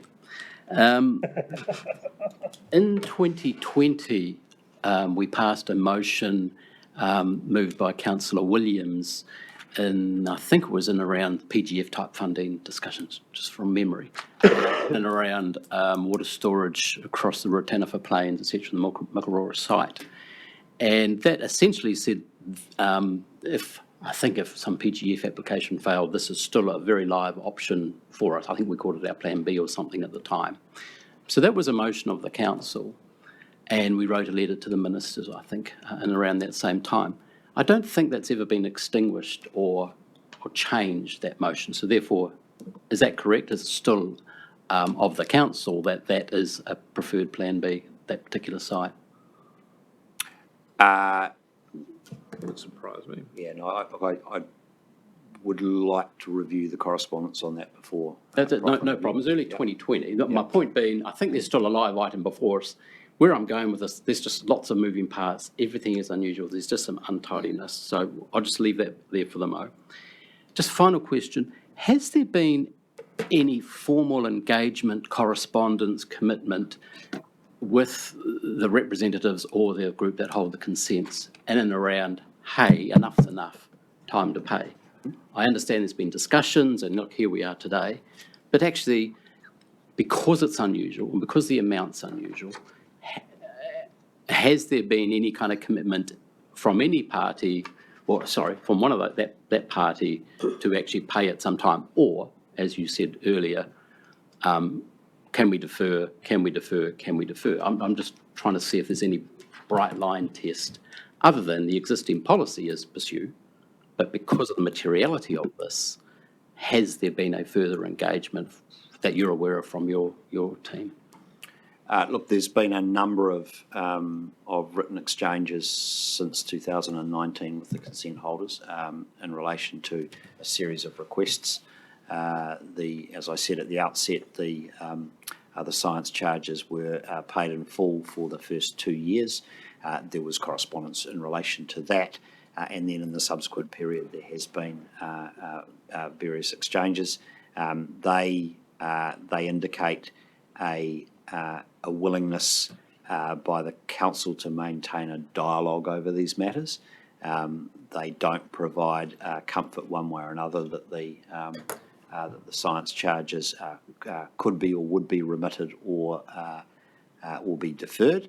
Certainly, what has been clear is that the charges remain as a liability until now. Yeah, sure. So there's been lots of informal dialogue, but there actually hasn't been that. Has a commitment been broken which is deliberate to this, other than, hey, you've got consents, you're liable to our normal policy, charges are due, but this whole thing has come to another level? No. Has there been any commitment from them at any stage? So there were commitments to paying charges in full earlier on, and correspondence to that effect, and then there have been subsequent correspondence. Delays. Thanks, Chair. Councillor Curtin. Thank you, Mr. Chair. We've seen invoices out, though, we? That's correct. They've got invoices? Yes. Yeah, okay. My question, I've got two questions, one to Ms Young and one to Mr Maxwell. First question, Ms Young, is I can take you to paragraph 40 and 49 in the paper. I just want to clarify the numbers that appear there. Can you confirm that the amount of charges not collected to date is 38377 plus GST, bringing that number to 417,665? That is correct. That's correct. Paragraph. Well, that does include the charges that will be due. But the charges are due currently. Total charges due are approximately 259. 259. Sure, plus the due in the current year. Yep. So they're alive. The current year dues are not yet invoiced. Not invoiced, but they've been set. That is correct, and any change in policy would change that number, but at the moment, that is correct. Yeah. Okay, thank you. Can I take you to paragraph 49, where you've postulated if the consent was extended to 3031, that the amount owing at that point, assuming that there was a deferral, would come to 1.48 million. Is that right? That is correct. That is, yes. And on the assumption that, for example, the consent was not able to be, or was not pursued at that point and was surrendered, and that amount not paid at that point, in other words, the deferral was not paid, what would be the consequence for the ratepayer? As per normal collection strategies, Councillor Curtin, we do provide for doubtful debts on an annual basis. In the consent space, generally that can get upward to 100,000 a year. So we assume per annum that there may be a write-off of 100,000. Should we get to 20 or at the end of the deferral period and we have an outstanding of 1.4, we will take that to our profit and loss and have a write-off of a greater amount should that not be collected. That is assuming that nothing is collected and no guarantee is in place or repayment plan has been organised throughout the life of that consent. Ms Young, given the situation where we're in arrears by some 167,000, have you done a risk assessment of the ability and capacity of the consent holders to pay? Not as such a formal risk assessment, but there will need to be for the financial statements for this year an assessment of whether that is doubtful or an impairment test on that amount owing. And further to that, in terms of coming to your conclusion about the 1.48 million, have you done an assessment, a risk assessment of the likelihood that that amount, that quantum would be recovered should the consent holder default? Not a formal risk assessment as such, Councillor Curtin, no. Thank you. Mr Chair, could I ask Mr Maxwell to comment on the science charges directly? My question to Mr Maxwell is, you've outlined an array of science activity which draws upon the Section 36 charges to fund. Can you tell me if the quantum of a consent, and we've got several in play, is a factor in allocating and going about the task of gathering science information?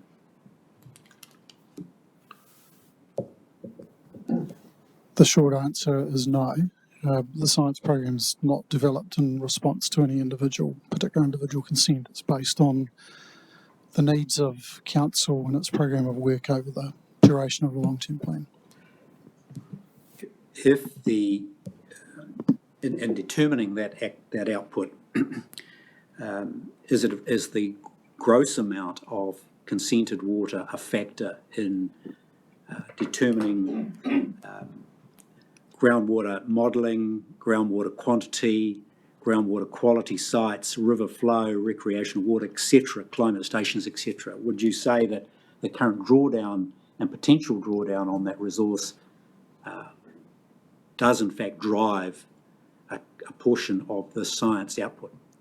So perhaps if I could reorient the question slightly, that I think you're asking is, does the monitoring respond to the pressure on the resource? Yes, it does. So as we increase the contaminants into the environment, the abstractive load coming from a system, we would enhance and refine our monitoring system so that we understand more accurately the impact of those. Thank you. Thank you, Mr Chair. Okay, I'm going to stay in the room. I'm going to go to Councillor Van Beek, and following Councillor Van Beek's questions, I'm then going to go to the wall to Councillor Lambert's question.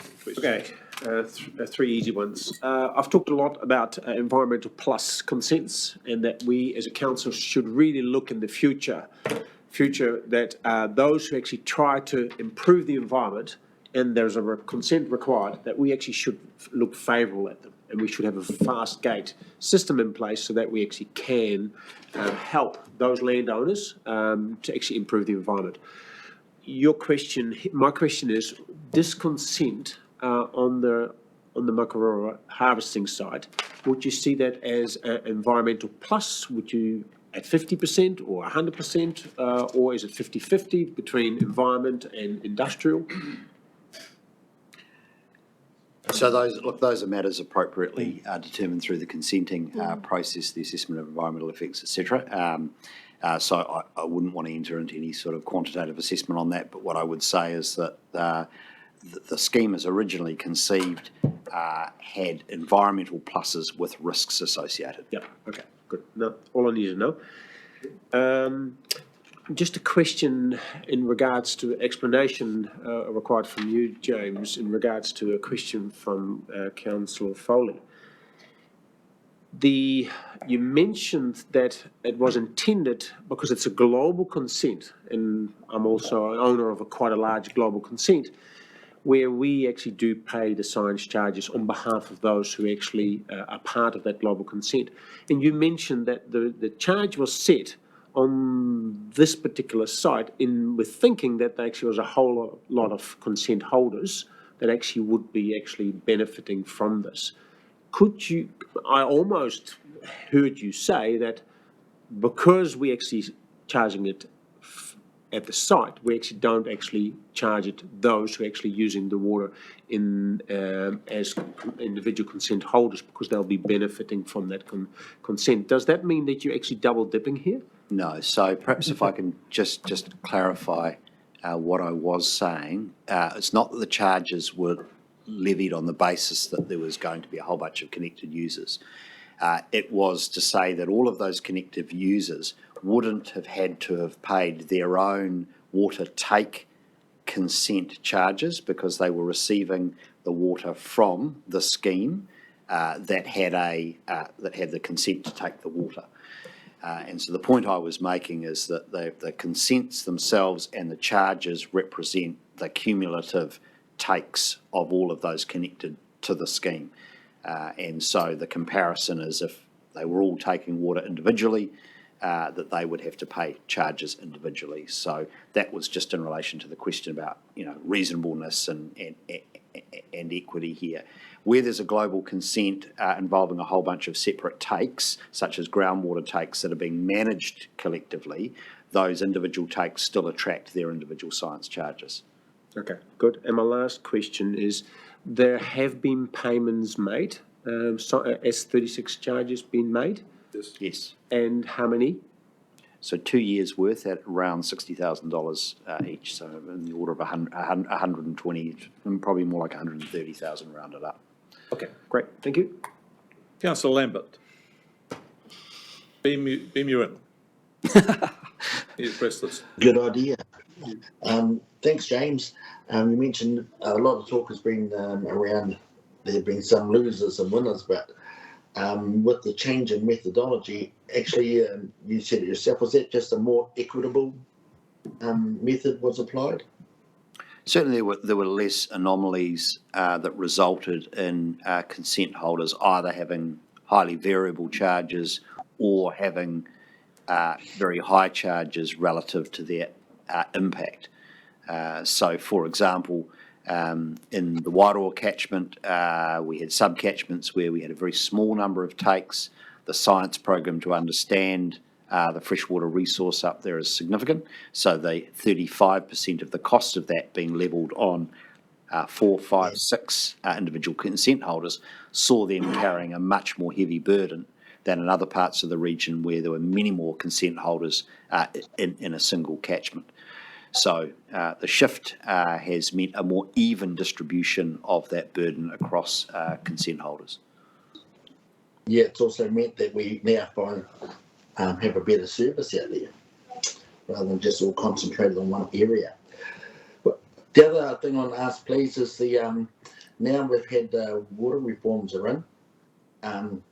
Do we actually weight anything on the outlined in Te Manu Te Wai? Or is this money thing purely based on science charges? The revenue generally we're discussing here contributes to a science effort that will enable us to give effect to mana o te wai. We will also need to invest in time and mātauranga, of course, to supplement that. But broadly, the science effort enables us to develop policies, rules that give effect to the requirements of the National Policy Statement on Freshwater Management 2020 that requires council to give effect to mana o te wai. Cool, thank you. Okay, I'm now going to go, if councillors would like, I'm now going to go around the room and let them. Sorry, Chair, I actually just have one more question to follow on from Councillor Van Beek. Sure. Thank you. Just going, I just need to get my head around this. So let's just say currently there are water takers in Central Hawke's Bay who are paying a science charge for taking that water. Future thinking if the dam went ahead, they would be takers from the dam, therefore won't be paying the science charges because it will go through Water Holdings Hawke's Bay. Okay, so but currently your science charges are being met, meaning currently those who are actually exercising and taking water are paying their science charges. Correct. Okay, thank you. As opposed to those who are not taking water. Can I just for the sake of process, I just think that given the nature of the issue here, I think councillors would like to have an opportunity to have a say themselves, understand. And if that's okay, I'll just go around the room as I've done before, and hopefully the presentations can be short and terse and to the point, and then we can, at that point, go and sum up and ask poll councillors where you stand. Right. Oh, thanks, Chair. Councillor Ormsby, you're first out the block. There you go. Sure. Just like to thank the staff for a comprehensive paper and to you, James, for answering all these questions. And so I have to apply a principled position on this particular issue. And the tests I've used were the applicants or the holders knowledgeable at the time of consent of their responsibility of the science charges. My other test is around a fairness test for all ratepayers. And the third test that I've considered during this discussion is also, do we impede or interfere with current sound policy that the council has agreed upon? So from that, there's no other way but to go with the recommendations 1, 2 and 3 that agrees not to change the existing policy. Thank you. Mike. Thank you, Mr. Chairman. I do take into account what has been quite clear that this is unusual circumstances. Normally a person would be able to get their resource consent with the purpose of actioning it. And no doubt there was the intention of Water Holdings Hawke's Bay to do exactly that. But there was a number of processes they had to go through and a number of stakeholders that they had to consult. And that is going to take time.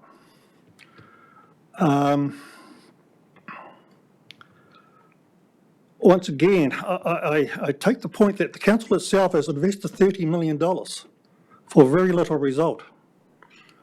And here we are, as part of our strategy, encouraging the public to take the lead. And when the public are choosing to take the lead, we are wishing to make that journey even harder. I think there's an answer here that allows council to maintain its policy, but also take into consideration the journey that the Water Holdings Hawke's Bay are undertaking. As part of that consideration,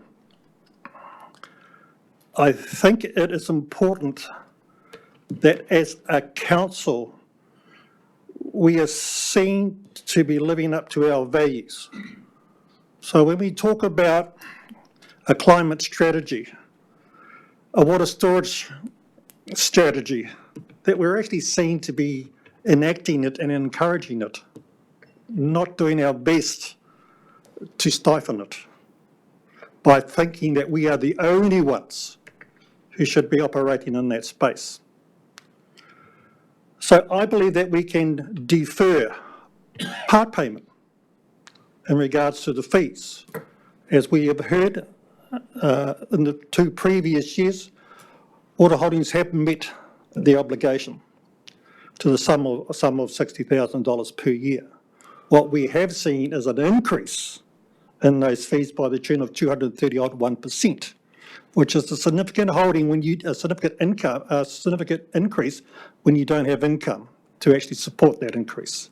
Unlike other consent holders who have that opportunity to actually derive the income to meet the charges.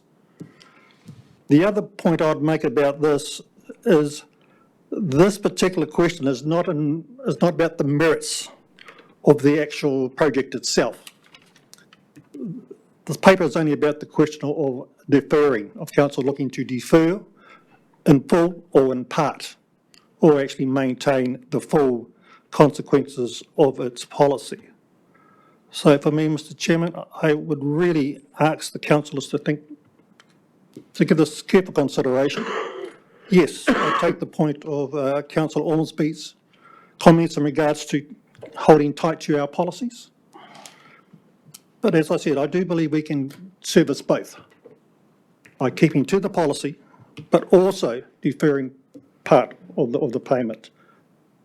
Thank you. Apiala? Thank you. Through you, Mr. Chair. So I'll reiterate Mike's points, actually. So the comments I've received from Tangata Whenua members is that there is still work to be done in this space, that the formation of genuine partnerships and collaboration between our community and iwi in this space has only just begun. And so we are looking for opportunities to continue to build those partnerships, as well as a framework of consultation and engagement across our communities. The second thing I would say is that I acknowledge the statement from Council around what led to the formation of this policy to prevent people from sitting on consents. But what I've also heard today is that this particular consent in its process is unlike any other, and that the timeframes and the policy put before this council in the past was not designed to limit those conversations or the ability of any groups to be able to exercise those consents, but rather to address a factor of people sitting on it. And so from the comments I've received from TWR members, we are leaning strongly towards a deferment and would encourage council in that aspect. Kia ora. Councillor Williams? Yeah, thank you, Chair. I think this is a bit like the Clyde River dredging decision, where we're trying to find the outcome that is least bad. It is a highly unusual situation. We have several thousand consents on our books. I doubt any would have had a statutory impediment of the nature of these consents, strategic as they are in terms of our water security and climate change resilience proposition. We are taking $180,000 this year on an assumption that the scheme is extracting 11 million cubic metres of water from the Makaroro River each week, when it's not. No other consent holder would bear the burden of a change in the policy that we have made to the way changes are assessed, certainly in absolute terms, as water holdings. Those things, I think, are all true. The reality is, though, that we have a policy that is clear on its terms, that charges are levied against consented volumes, not actual use, and non-exercised, partially exercised consents are not discounted. We have gone to the public on that. Water Holdings could have submitted on that. That is our confirmed and published statement of recorded policy. That is true as well. On the wall outside, just out there, where I know a number of people were gathered before this meeting, is a photograph. Well, I've taken a photograph of what the sign says. And it is something along the lines of, well, I'll read it, if you'll bear with me. Have you paid your rates? Pay by the 20th September to avoid a 10% penalty. Spread your payments over 12 months with direct debit. It's easy to do online. What message does it send to ratepayers being asked in an age of considerable cost pressures and inflation and where this council has put up its rates by 100% and locked in a financial strategy that assumes, as I have just said, that regardless of whether consents are exercised, the charges apply. If we say there is a special case here, that in fact it's a matter of negotiation, I am finding this an incredibly difficult decision to make, and I'm going to wait until I've heard from everyone before I make a final call on it. But I would say that if we went ahead with the policy as it stands,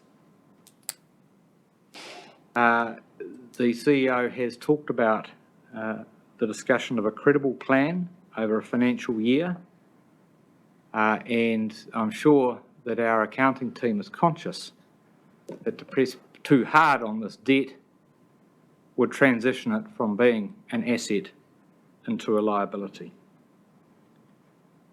So with all of those thoughts shared, I, as I say, will defer which option until I've heard from the rest of my colleagues. Councillor Van Beek. Yeah, thank you for the opportunity and thank you for the speakers before. This is surely a difficult decision to make. However, as councillors, you all know that for the last 2 years, I have been banging this table on environmental plus consents, and that we owe it to our landowners, our ratepayers, who actually carry the heavy burdens to make changes to improve the environment, often at cost, high cost, and not just only financial cost, but also the red tape and timely cost. And hence, I've seen many examples of landowners, not making these changes to their environment, or fiddling the books in such a way that they actually scrape within the legal terms to get it across, or seem to get it across. So I see this consent definitely as an environmental plus. It's the biggest example that we have, and therefore I am, as my colleagues have said before, I'm torn, but believe that option 4, or a hybrid of option 4, is the best example to go forward, to defer this. But I believe, as Martin has said, when there are rates to be paid and charges to be paid, they should be paid. But I think in this particular case, I believe that deferral is the best option to keep this very important environmental plus consent alive. Thank you. Thank you. Councillor Foley. Thank you, Mr. Chair, for giving us all the opportunity. Just like to acknowledge everyone in the room today for taking such a keen interest in this topic still. Thank you to everyone that has made contact with me over the last, jeepers, probably 6-7 days now, and just value everyone's input and opinions. Hasn't been hard for me because everyone comes from a different angle. Look, here we are again, to me, considering climate change action.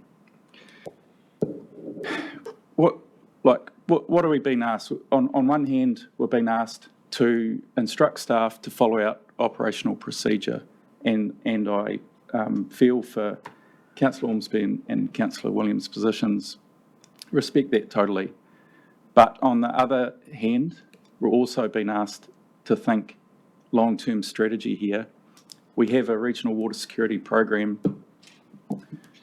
February 2020, Councillor Williams moved to ensure water security in the Tukituki catchment is vitally important to solve. But here we are in 2022, or getting towards the end of 2022, and we still don't have solutions, viable solutions. What are we looking at? Managed aquifer recharge. That really excites me. Despite what you hear, I believe it is replication of a natural process. But we need to do lots and lots of them, and I'm not sure we're here all the. We've got a trial almost set up, still some work to go, But where's all the extra water going to come from and the funds if we continue to set up another dozen of them across the catchment? Improved allocation models, that's the one I get all the time. There's no question, you know, the water's been allocated unfairly down in Tukituk. That's a hard one to solve, but certainly something that doesn't come off the table. Changing farming practices. Everyone's well aware now of my, I guess, investigations and strong beliefs in that we can do better, we can farm better, and not just less environmental footprint, actually improve. And of course, we've got other storage solutions in our program, so we believe in that. We've got the regional water assessment, we've got SkyTem, we've got lots of work going on. I guess, Councillor Williams, my message back to you would be your message to your children, your grandchildren, in 20, 30, 40 years' time. Just like now we get threats, the power's going to be cut off because we're running out of power. Well, could that be water in so many years' time? Every single paper that we come across, we have considerations. One of them is considerations of tangata whenua. Tamatea mana whenua are supporting an extension to these consents because they're asking for more time to engage. That's all. They're not asking to see this pushed out to, you know, a long, long time. It's just, you know, however long it takes to complete that engagement, they obviously see worthiness in continuing this on. And so that's what I see. It's just keeping this open as an option. That's all we're deciding today or not. Thank you. Michelle? Just following up on James's kōrero about the regional council policy and rules must give effect to Te Mana o Te Wai. So my kōrero is going to go down and focus on Te Mana o Te Wai. National Freshwater Policy Statement 2020. So Ngāti Kāinga Incorporated represent over 60,000 registered members, many of whom include mana whenua, and have publicly stated that they do not support consent, this consent being alive, of the Ruataniwha Dam, and that correlates with any decision that would afford 10 consent holders the option to have a deferral of Section 36 charges and keeping the consent option alive. I spoke to mana whenua, Ngāti Pouwhare Kura, of the Makaroro last night, and they continue to not support the Ruataniwha Dam consent proposal or consideration of extension. In their words, kaore, kaore, kaore. From a te ao Māori perspective, Māori degradation will take place that will have significant impact to mana whenua. Economically, for consideration, the cost to build the dam will hit overruns. Every single dam in history has experienced this. Waimea Dam overruns are about 100 million plus, of which rate and taxpayers will foot. Asking for their Section 36 science charges deferral should ring alarm bells for ratepayers and taxpayers, who will be footing 65% of that ratepayers bill. On top of this, the ongoing cost of maintaining and servicing the dam is not viable. Even at 26 cents per litre, expert witness Alison Jews, Māori farmer advisor from Waikato, said that Central Hawke's Bay would have to attract the best performing high-intensive dairy farmers in the country to pay for the scheme. High-intensive dairy farming leads into social and health impacts. Intensified land use equals poor health outcomes, including increased risks of cancer. Supporters of this dam support an increase of cancer in our communities. Central Hawke's Bay water quality trends are of concern. The shallow groundwater has a degrading trend in terms of nitrates. The councillors need to consider the health of community as a whole in their decision. Nick Jones has repeatedly raised concerns around nitrate levels. The National Freshwater Policy Hierarchy Te Mana o Te Wai. The first obligation is to the Māori. Māori degradation will occur both culturally and environmentally. Drinking water. In Porongahau, I hear of community there running out of water for drinking and their health needs, where right next door there's a large irrigation occurring, to the detriment of obligation 2. It is clearly economic development, the third obligation, that once again dominates this decision and is to the detriment of obligation 1 and 2. Degradation of Māori through increased nitrates, degradation of Māori culturally, and increased nitrates will clearly not address the hierarchy obligations. As has been seen in the past, economic development is taking priority to the detriment of freshwater and human health. My question to the councillors in their decision, will your decision give effect to the first two obligations of the National Policy Statement Freshwater 2020? Kia ora. Kia ora. Kia ora. Jackie? Please. Jackie. Thank you, Chair. Along with my colleagues today, this is a very difficult situation, and I sit here and I wonder whether this is a debt issue or is it a policy issue. I agree with Councillor Williams' questioning of the formation of this policy. As Mrs. Brunton explained, most consents are exercised. This is, as the CEO has stated, a unique and unusual situation. Water Holdings Hawke's Bay is an active group who are investigating water security. But they're not exercising their consent. I am a big believer in paying off your debts in business, and do so myself. So I believe that. But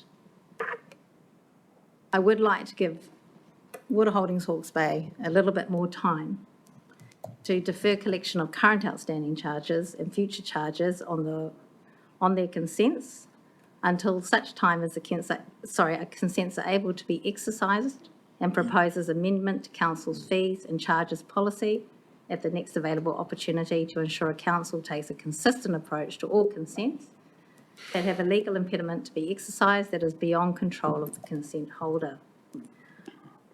I'm sure, I should have said that there probably could be amendments to that statement, but I would like to defer this payment as long as Water Holdings Hawke's Bay guarantees from their shareholders and directors that they will pay this debt.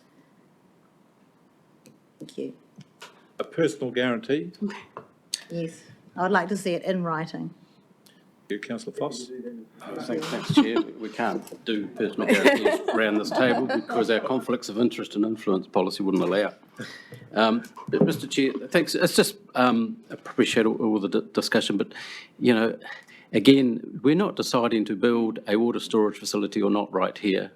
The question upon us is, should this be deferred, or could it be deferred or not, or business as usual kind of thing? So I understand the merits of it, but that's where it is. But it's so important because whatever decision we make influences, casts shadow, or some would say casts light on other aspirations we have as a council in around water security, climate change, and possibly water storage.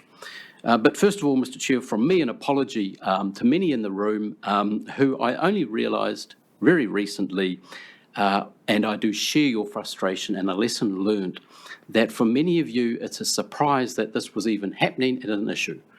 I'm party to that as a council. Some of this went on as part of our other business. We should have, in my opinion, be cognizant of that and assure you that lessons are learned in that space. So on that note, I hear your frustrations in that space, and I will do my darndest to make sure these things are in. Shouldn't be any surprise here. This has been building up for a while, but anyway, here we are. Mr. Chair, there are so many unresolved issues that we've heard today. The regional water assessment is not even complete. The consultation with manu whenua, with community, with stakeholders is actually proving a pretty good model for what we may or trying to do in other parts of Hawke's Bay. It's ongoing. The reasonableness test has been arisen in this paper that we have. we need to, in my eyes, need to explore that even further. Then we've got this other parallel issue of a consent extension, which is undergoing right now, which it's not before us, it's not our decision, but there's just yet another moving part to this, of which decisions, I think negative decisions today may cloud some of that independence and thinking. Even our own LTP and prioritisation of water security seems to be challenged somewhat by an implication if, in fact, this current proposal was to be rejected. The managed aquifer retrial has not even been consented, yet was was part of a stopgap measure to potentially look at other issues. But as I think Councillor Foley said before, what has happened since those consents were sold to this particular party as far as water security across, I'll extend it to Hawke's Bay. Even the possibilities of progress for a local bill via Parliament is still undergoing, and we don't, I think, want to get in front of any parliamentary intention. Mr. Chair, I would argue many in this space are doing what we would be doing anyway if we were true to our LTP, but they're incurring a charge. And so a debt is a debt. A debt is a debt. 1 cent, 100 grand, 500 grand, a debt is a debt. Morally, there are obligations there. I'd suggest very loudly to those who are party to Water Holdings to engage formally. You can see this challenges that this council is having from an issue which is by and large you are very party to. So I implore you to engage formally and try and come to some arrangement with our staff as they discuss this operational matter with you, but put some pony up, is what I'd say, as you have in the past. It helps the conversation. It shows that your good faith. If this scheme was to come to life tomorrow, let's just say Parliament passed a bill with all that happens, you have an asset which was economically very, very viable, and you'll build a model around that. No worries at all. You have taken commercial risk. So there is another side to that. So please try and engage. I'm very interested in the payment plan description as the CE described. I wasn't really aware of that, and it's not in our paper. Just finally, Mr. Chair, I do see this a lot bigger than just managing the checkbook, because the implications of a negative decision here are far, far reaching, and intended or not, they are. I wish that everyone saw, and I'll just close on the letter we've received from Mayor Alex Walker and Dr. Roger Marker, and just one sentence which actually I was maybe surprised, wavering a bit on this, but the dignity of what's been asked in this letter, which says, and I quote, "We are not asking you to endorse, to approve, or to lead on our local issues, only to ensure that you help respect the voices and mana of those who live and work in our rohi, and help us keep our options open for these vital, future-focused conversations." Mr. Chair, I couldn't have put it better than that. I absolutely respect those two people. I'll leave it there for the moment. But again, acknowledge and thank everyone that's turned up here today, and heart and soul, your intentions, I think, are all aligned for the best outcome for Hawke's Bay at the end of the day. Councillor Curtin. Thank you, Mr. Chair. I'm looking at this from two perspectives. Firstly, is the credibility and reputation of council in terms of its policy, the standing of its revenue and expenditure policy. And here we have the first hurdle. These are policies only adopted a year old in terms of our long-term plan.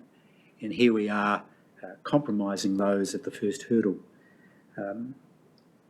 My colleague, Councillor Foss, has referred to this commercial decision. And here we have a group of consent holders who want the ratepayer to de-risk their commercial investment. That's the reality of this. The reality in terms of the debt itself are that for 2 years, the amounts owing are outstanding. They're still outstanding, $257,000 and due this year, a further $167,000. $417,000 on the table right now, and when we project out with a consent extension, 1.48 million. And we're supposed to believe that the consent holders, should we arrive at 2031, at the conclusion of their consent, are going to hand over 1.48 million. That's not going to happen. That's simply not going to happen. The ratepayer will bear the cost of these consent holders' default on their consent. The money's owed. They knew that when they took the commercial risk on this. They made a bid for the intellectual property, $100,000, knowing full well they were up for those charges. And here we are, already having dipped into the pockets of their local council to pay those charges. We're now asked the ratepayers of the region to pay. So I'm sorry I can't support a deferral. It's simply not fair, not tenable either to the ratepayers of the region or to other consent holders. It's simply not equitable. The other aspect which I'm rather astounded to hear my colleagues promote is that it's consistent with our own policies and our aspirations for the environment and our aspirations for cleaning up the waterways. So when the ratepayers and the people of the region are being asked to believe that a dam of the volume of 90 million cubic metres deposited on the land, promoting a vastly increased quantum of economic activity derived from that land, is somehow going to be tenable when already we've exhausted that resource. We've exhausted the water resource and we've overcommitted in terms of the discharge to land that we've got. So how is that in keeping with our environmental aspirations? It's simply not. It's not tenable, it's not credible, and if we proceed down this road, we do an enormous damage, not only across the region to the reputation of this council, we do so nationwide. We're in a situation where we're teetering on the brink of putting this council's reputation back years, if not decades. The other thing, and I'm intrigued with the commentary from my colleague, Councillor Foss, when reciting from the Mayor's letter. The Mayor has promoted, if you like, the public good involved in this enterprise, this commercial enterprise. We're supposed to believe that the consent holders have some really high aspiration for public good, and yet 2 to 3 years down the track, those shares are still held in private hands. They haven't been handed over publicly. The opportunity was there for the consent holders to hand them over and make them available to some sort of public trust. They haven't done that. They're holding those and now are expecting this council and the ratepayers of the region to de-risk their investment. And I go to, Mr Chair, the commentary from the Mayor of Hawke's Bay, Alex Walker, Central Hawke's Bay, where she recites and said, leave these decisions to, or at least listen to the voice of the people of Central Hawke's Bay. Well, let's examine that for a moment. What have those voices said? We've just come through a process where 8 of the highest consuming water users in the region have gone out and asked for tranche 2 water. Another 15 million cubic metres of water to irrigate 3,000 extra hectares in the catchment. So what we've had is those water users giving two-finger salute to the community when we've got this overburden of water use in the region. So we're wanting to change land use in our region and the catchment, and here we are doubling down on it. The other thing I'd be saying in terms of what the locals have said in Central Hawke's Bay, the Central Hawke's Bay Council allocated, I think, $250,000 to support water initiatives in the district. But what happened? 1 year's expenditure, something of $50,000-$60,000, and then a rates revolt. So the people of Central Hawke's Bay said, not us, we're not going to pay. So that's the voice that's coming from Central Hawke's Bay. Not us, we'll get the region to pay because we're not prepared to do it. And we're not prepared to put the shoulder to the wheel and meet our obligations to the water resources of the region. And concurring with my colleague, Michelle McElroy, who correctly identified that we are and are not meeting our obligations, and there's no way we can meet those obligations, particularly for Māori in that region in terms of the awa resources. And I'm surprised at my colleagues advocating for such when those resources are vast at every opportunity, continue to repeat time and time again the damage done to the environment and the consequences for the awa. So on that basis, Mr. Chair, my view is to stick with the policy. I'm encouraged by the opportunity for the consent holders to negotiate a reasonable and fair repayment regime, but I'm not prepared to burden the ratepayer again. 20 million already down the gurgler, and now we're expected to front up. And we know 1.48 million is the price that's on the table now for a remission of these fees. Thank you, Mr. Chair. Charles. Right, a reply, Mr. Chair. Sorry. Right, a reply, please. That's no reply. Well, see, an accusation was laid against myself and regards to our position around mana whenua. We never said we had a position on mana whenua, we were just echoing the thoughts of mana whenua. Points of order, Mr. Chair. But it has to be a reflection They were on just you. seeking time to have their conversations. No, That's the only point we made. you've got that, I heard that. Thank you. Yep, but the point here is that you can only have a right to apply if you have been personally maligned. I didn't hear him malign anybody personally. Mana whenua is good enough for me. So, I'm sorry, there's electioneering that's taking place here. That's what's taking place. Kia ora. Charles. Yeah, kia ora tātou.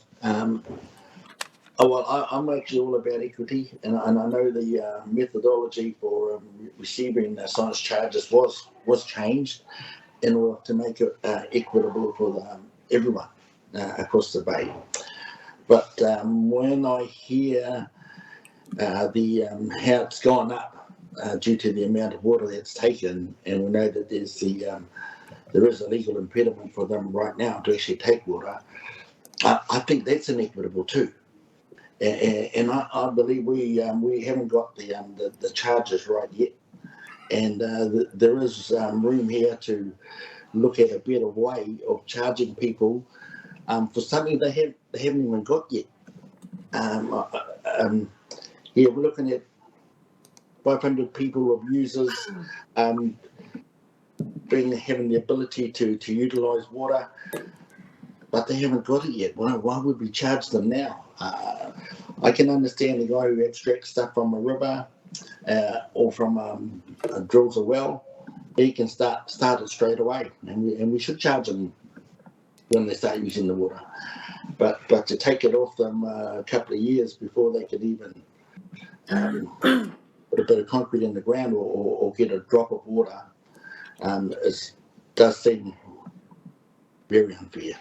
So, and I take my hat off to the representative from the Regional Planning Committee and also the co-chairs from the Māori Committee that support the mana whenua view, that they want more time to check out the possible scenarios in front of them. It's a good idea. That's all actually part and parcel of Te Manu Te Wai, so I would support that. And the fact that, yes, Mayor Alex Walker and Dr. Roger Marker both are for a deferral of some description. We know that Mayor Alex Walker probably knows as much about Te Manu Te Wai as anybody. She's been on that committee for Hawke's Bay alongside Baden. So I take her voice, and she's going in unopposed for the next election. So she certainly has the voice of the people.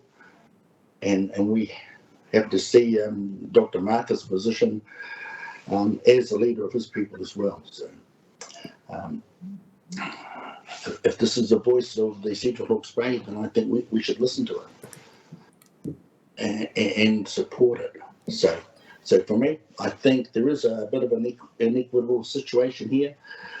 If anything, we should probably look at how much we're wanting right now. I don't think it's reasonable to expect to take that much money off them now when they have nothing. When they start pumping water, sure. And I can see Central Hawke's Bay looking at this as we know it's going to be an opportunity. We know they've had droughts in the past, and they could even get worse. Climate changes upon us, and actually, a reservoir is built-in resilience for your community. So, not to let them have a chance at that is a bit harsh, I think. But I would like to see the rather than just deferring the charges, maybe look at deferring them with a possibility of reviewing how the charges are decided on in the first place. So, yeah, thank you, Mr. Chair. Thank you. I'd just like to make a couple of comments that haven't been made before.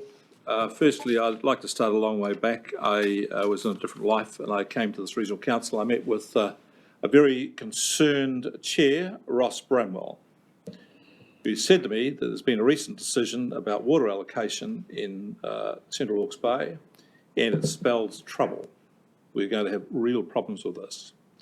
And what it was applications for water takes, which were, in the minds of the staff, their science, in excess of what the basin could afford to take. That there was going to put the basin into a water deficit, and he said the Tukituki River is going to be in serious trouble. That's right. That was Ross's view, and he said it's going to spell trouble. And I want to say that Ross was prescient beyond all possible predictions. The consents panel had heard it, voices have come out of that and confirmed that they knew in making the decision to grant this consents to a number of dairy farms that there was going to be an excess, but they saw that the development of Central Hawke's Bay was more important than the other issues. They were worried about the economic development of that. And so they kicked the can down the track. And as a consequence of that, we started looking at water storage and then moved on to the Ruataniwha Dam, etc. And the saga is well known to you. So that's what where the problem started. Had that have not occurred, we would not be discussing this here today, in my view, very clearly. Second point that people raised here a lot is about the legal impediment. It implies that in some ways, that those who purchased the resource consents were unaware of it. No question about that. The legal impediment was well understood at the time. And I've been involved in these things with watertight homes. And if you buy a home which has got water tightness issues and you try to deal with it, then you're deemed to be knowledgeable. And you're knowledgeable in that you're supposed to have built that factor into account when you made the purchase price and agreed the deal. So I discount the legal impediment part. The people who bought the resource consents knew the legal impediment. The Supreme Court had ruled. We all knew it was not news. It was over everything. So they were knowledgeable and they knew what they did. I've spoken about this to the former chair, Rex Graham, who tells me emphatically that the people who bought the water consents, he told them absolutely clearly that the science charges were there and they would be required to pay them. No question about that. So in terms of a bright line test, a very bright line. Follow up with other bright lines, invoices being sent. So there's no question about that. But we've heard lots of figures about percentages, enormous percentage figures. And here we have one of the charges that remains unpaid for 2021 is $82. This is not an enormous sum. Let's be clear about this. This is not a big sum of money in the scheme of things. For people who are on the bones of the bum, it is. But $82, give me a break. People won't pay that. This is a privately held equity company. Won't pay $82. The problem here for this council, this is my feeling about this, is not about the dam, it's about the reputation of the council. council has to treat everybody as equals without fear or favour, ill will or affection. Now, if somebody else has an outstanding amount of $82, the council will take the matter up with them and expect them to pay. No question about that. They'll offer them opportunities and so on to try and resolve that. If we do not take this matter up, we are making a statement to every ratepayer that if you've got a story to tell about why you think you've been unfairly treated, unfairly done by, you can default on your payment because we've set a precedent. Who's going to pay their rates in a situation if we give up on this?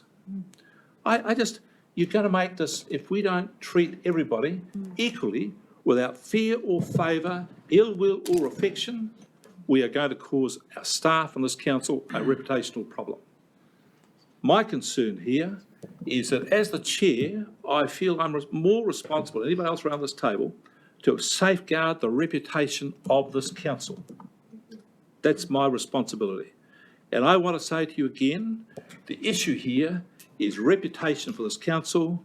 Everybody is treated the same without fear or favour, ill will or affection. The last part that grates me about this, I should have said it earlier, is that this council has spent 20+ million in Central Hawke's Bay. 27 million in total has been central. And where did the money come from? It basically came from the sale of sections in Napier. We capitalised all of that money, sent it off, and nowhere else in this region has this council spent that sort of money. What could we have done if we had spent a portion of that in Wairua? What could we have done with other things? We have invested a huge amount in Central Hawke's Bay, and yet the Central Hawke's Bay asks for more. Well, $80, $82 doesn't matter a lot in the scheme of things, but to me, it's the principle. And I come back to some things which I think are pretty definable. As a young kid, I got bundled off to Sunday school. I learned a few things there, which taught me more. But one of them I remember was the line, "Give unto Caesar what is Caesar's." I took that to mean pay your bills. I think it's as simple as that. Now, I cannot, in all conscience, agree to waiving the fees because I just think that sends a terrible, unacceptable message to all of the other ratepayers. That's where I stand. Okay, we've all had a say, so I'm going to go around the table and ask you what you support. And we've got options 1 or 2. I think we'd all agree with that. So we just need to know where you stand on 3, or 4 and 5. So I'll start with you, Neil, if you don't mind. 3, Mr. Chair. So Neil, let's start with 3. Craig? Sorry, earlier you described it as you're going to go around and go 3 or defer, and then a version of defer. You've changed that now? No, it's exactly the same. 3 or 4 and 5, so you choose later after that, yeah. I see, okay. Yes, I'd be supporting 4 or 5. Right, Craig, 4 or 5. 4 or 5. I support 1 and 2. Oh, we all group 1 or 2, thank you. Right. Jacqueline?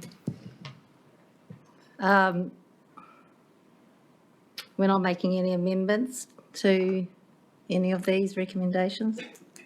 We actually should have. I mean, is anyone? Well, no one suggested it. Well, I mean, what? I will be suggesting one. Okay, well, let's go through, just get a broad headings, either for pay now or defer.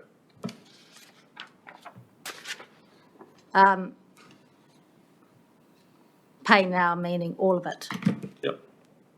In one lump sum. Oh, no, pay now, and then the interim arrangement, if it can be agreed, credible arrangement with the chief executive and staff on the thing. The other one is defer. That's per the policy, Mr. Chair. Sorry? Per the policy. Per the policy, yeah. Do you want me to come back to you? Yes, please. Well,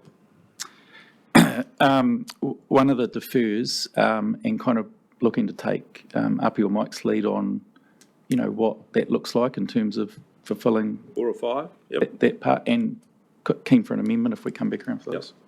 Sheriff? 1 and 4. 1 and 4. But always having to pay, never a waiver. 1 and 4.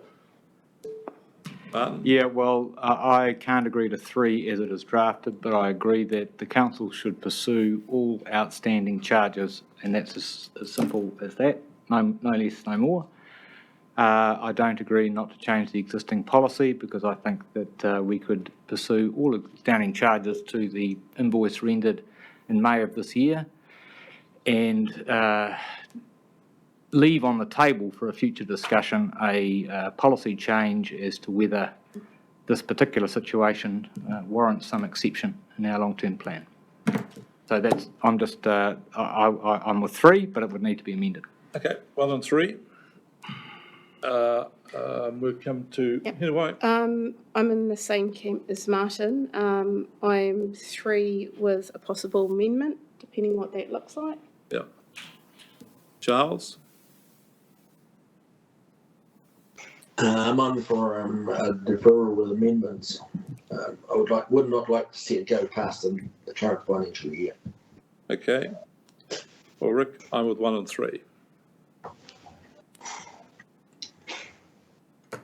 Jacqueline, you were pretty important now. Well, did you say well? Sorry. Gee, it's difficult. I'm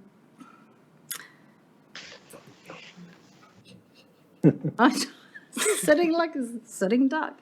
I'm not happy with the policy, so I'm going to go with 4 or 5. It's, so to say the weight of the meeting is with 4 and 5. Oh. 1, 2, 3, 4.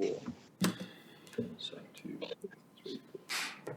Chair, 4 was an or 5. Yeah, 4 or 5. That's right. So I'm just counting the number. So it's the weight of the meeting is with 4 and or 5.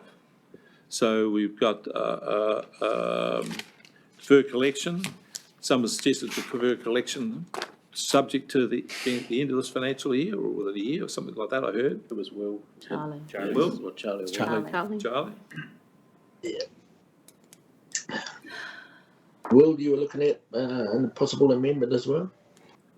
Yeah, so I'd suggest defer kind of like 0.5, but as opposed to anything to do with extension, defer until a review is done by staff on the testing the merits of whether the charges are reasonable or not.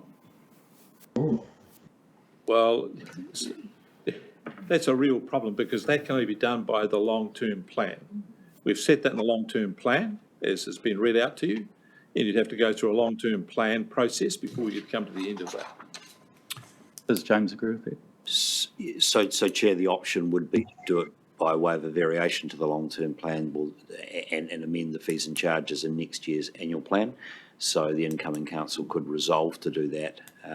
I would suggest that the question of reasonableness is one for council to determine, not for council officers. That's true. And I would suggest that in adopting the current fees and charges policy, you have satisfied yourself that that they are reasonable and it's adopted. So I think any question of reasonableness needs to be applied to a future review and amendment, and that could be done next year by way of the annual plan. I have some wording which I think may help my friends, my colleagues. It would be to defer collection of the current outstanding charges, etc., until the end of the current financial year, and propose amendment to council's fees at the next available opportunity. Can we get Well, I think it would be better procedurally defer until the end of the financial year, and that the council reconsider its fees and charges policy at the next appropriate time. Yeah, something like that. Because you might decide you'll come back to where you were. It's just not as indefinite as to the consents can be exercised. So when's the end of the financial year? Be 30 June next year. Right. That's not the motion that I've backed, but I'm just saying that would be the motion that would, I think, create a greater degree of accord across this room. Can I just ask a technical one on that? Because I hear you. Is with what you were saying before, is that I think there's a theme of, hey, we need some action. Is that too prescriptive for from this table to your table, James? Is there there's another way to do that, which is with engaging with the finance people and around the policy itself and timeframes. But I don't mind. If you put that in there, is that okay? It sounds okay. We will need to embark on the review well in advance of the end of the financial year. The next round of invoices will be also issued before the end of the financial year. So just so council is aware that by deferring to the end of the financial year, those actions will still need to be undertaken. And so there will be another year's liability accruing, which is the total sum of the 477, I think it was, that will have accrued by that stage. Will then obviously be needing to make further decisions in terms of the financial treatment of that for the closeout of the financial year, etc. So what I'm not hearing from this is a definitive resolution. I'm hearing a deferral subject to some further decisions council might want to make, which will have an impact on future charges, not on these existing charges. Well, then why don't I'd suggest to keep it simple, stupid. We take them as read if someone wants to move it, but you've heard many concerns and issues, which there's more work to be done. And the bit that Will's raised is actually in the other recommendation, which Martin's tried to add in here, and everyone seems to be comfortable and keen to sort this out, so we're not here again. So procedurally, is it easier if they're left as they are, or whatever one it is, 4 or 5, but we either note or we understand that, to put words in your mouth, of this validity of charges? The problem you've got here is that by doing this, you have decided to defer the collection of the charges. And currently, as it stands, you've decided to defer the collection of charges indefinitely. That's correct. That's what the So is council of the mind to set a deadline? And I've just come back to you again. If you decide to defer indefinitely, you've got to understand the message that you're going to send to the broader community. I think the proposal from those in favour of option 4 was to defer until the end of the financial year rather than indefinitely. Okay, so the end of the financial year. And what happened, just to be clear about that, at which point the accounts will fall due in total. Yeah. That would say? Yes. Okay, well, I won't move that, Charles. So defer the collection of the accounts until the end of the financial year, at which point all the outstanding science charges will be liable in total. Yes, I move that. Okay, you're moving that? That is the intention. So therefore, this is not an instruction to bring this matter back. This is an instruction to collect the debt, all 3 years of debt at the conclusion of this financial year. That's what it is. Yeah, that's right. There is a current outstanding debt of the 2021 charges and 2022 charges, invoice 21, 2022. What the motion would do is defer those 2 until the end of this financial year. Correct. And there would be also in the motion for the council staff to, I guess, advise on an amendment to the long-term plan that may have a bearing on next year's charge. So it'll be on the year after. So so the current year charges, if you like, will be due on the 20th of May 23. 23, that's correct. But they're not yet a debt. No, that's right. But just to be clear, they will become a debt before the end of the financial year. Right. So I think there's 2 things here. One is the collection of the arrears. The second is considering a prospective change to the policy. I think you should deal with them separately. Two motions. Two separate. So Charles is moving, as I understand it, that we defer the collection of debt to the end of this financial year, at which point all outstanding charges, all outstanding science charges will become due for collection. Is that correct? Yes. All right. That is correct. Does someone prepared to second that? Jacqueline seconds that. I don't know that we need to debate it, do we? Just a question. Does that mesh with all the planning stuff? Because even though we've got a date, life happens about 3 or 4 months before all that with all our... Does this all work? So we do need to seek direction from council immediately following the elections as to whether or not there is an intention to consult on the annual plan and to make variations. And this is one of a range of issues that may warrant an LTP amendment and an annual plan consultation. But it's the second aspect. This one is the collection of the debt. We'll come back to the way in which the charges are calculated and levied. Right. Yep. Mr. Just for clarity, is it the proponents of this that the debt at that point will be owing and will be expected to be paid? That's what so we're not talking about a waiver or remission, we're talking about waiver. deferment. Is that correct? That's correct. No one's talking about remittance or writing anything off. That's what the resolution says. Yeah. I wonder whether we can have a note in the minutes to that effect. The motion says because that at that's that point, status. all outstanding science charges will be due and liable for collection. And we'll be litigating this again next 30th of June. No, it should not be. All right. Okay, we've got a mover and a seconder, and I'll come back to the issue about the policy shortly. All those in favour will say aye. Aye. Right. No. No. So who's in favour? You want to show hands? I do, yeah. 1, 2, 3, 4, 5. Those against? 1, 2, 3, 4. It's carried. Now, the second is about a review of the policy. So I'd like to propose an amendment, propose a motion that the council staff advise on an amendment to the long-term plan at the next or the soonest available opportunity, and then everything as per option 4 to ensure that the council takes a consistent approach to all consents that have a legal impediment to being exercised. So that would speak to the future. Whether it catches next year's one or not, I don't know. But can I just say to you, I think there's a distinction there. That if someone applies for a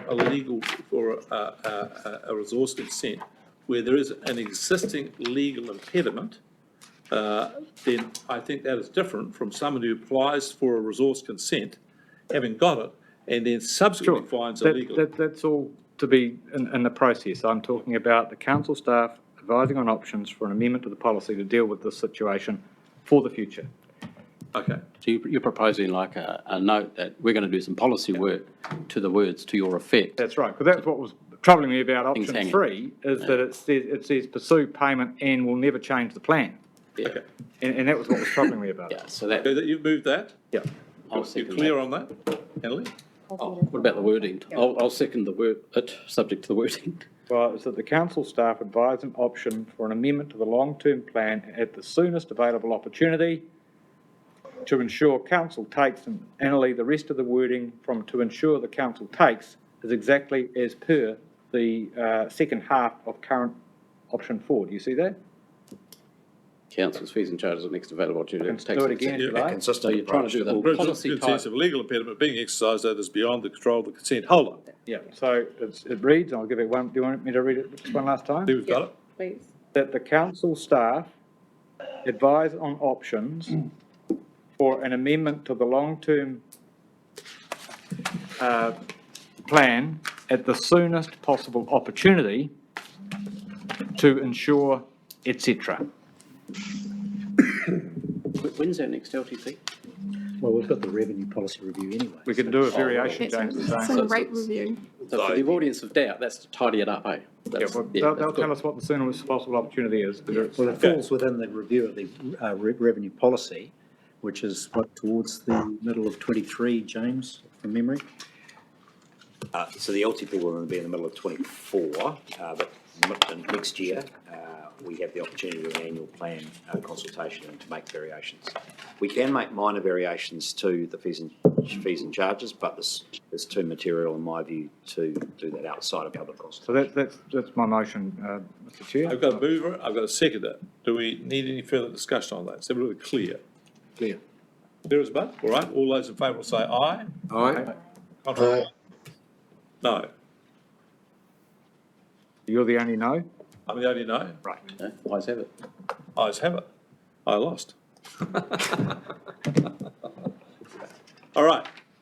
I think we've done item 13. Cool. We're going to fix the common seal, Sheriff. So moved. All right, Jackie will second that, won't you, Jackie? Sure thing. Let's get some unanimity around here. All those in favour say aye. Aye. Item 10, councillors' reports from meetings outside bodies. I don't think anybody's got to report on. Take them all, Reid.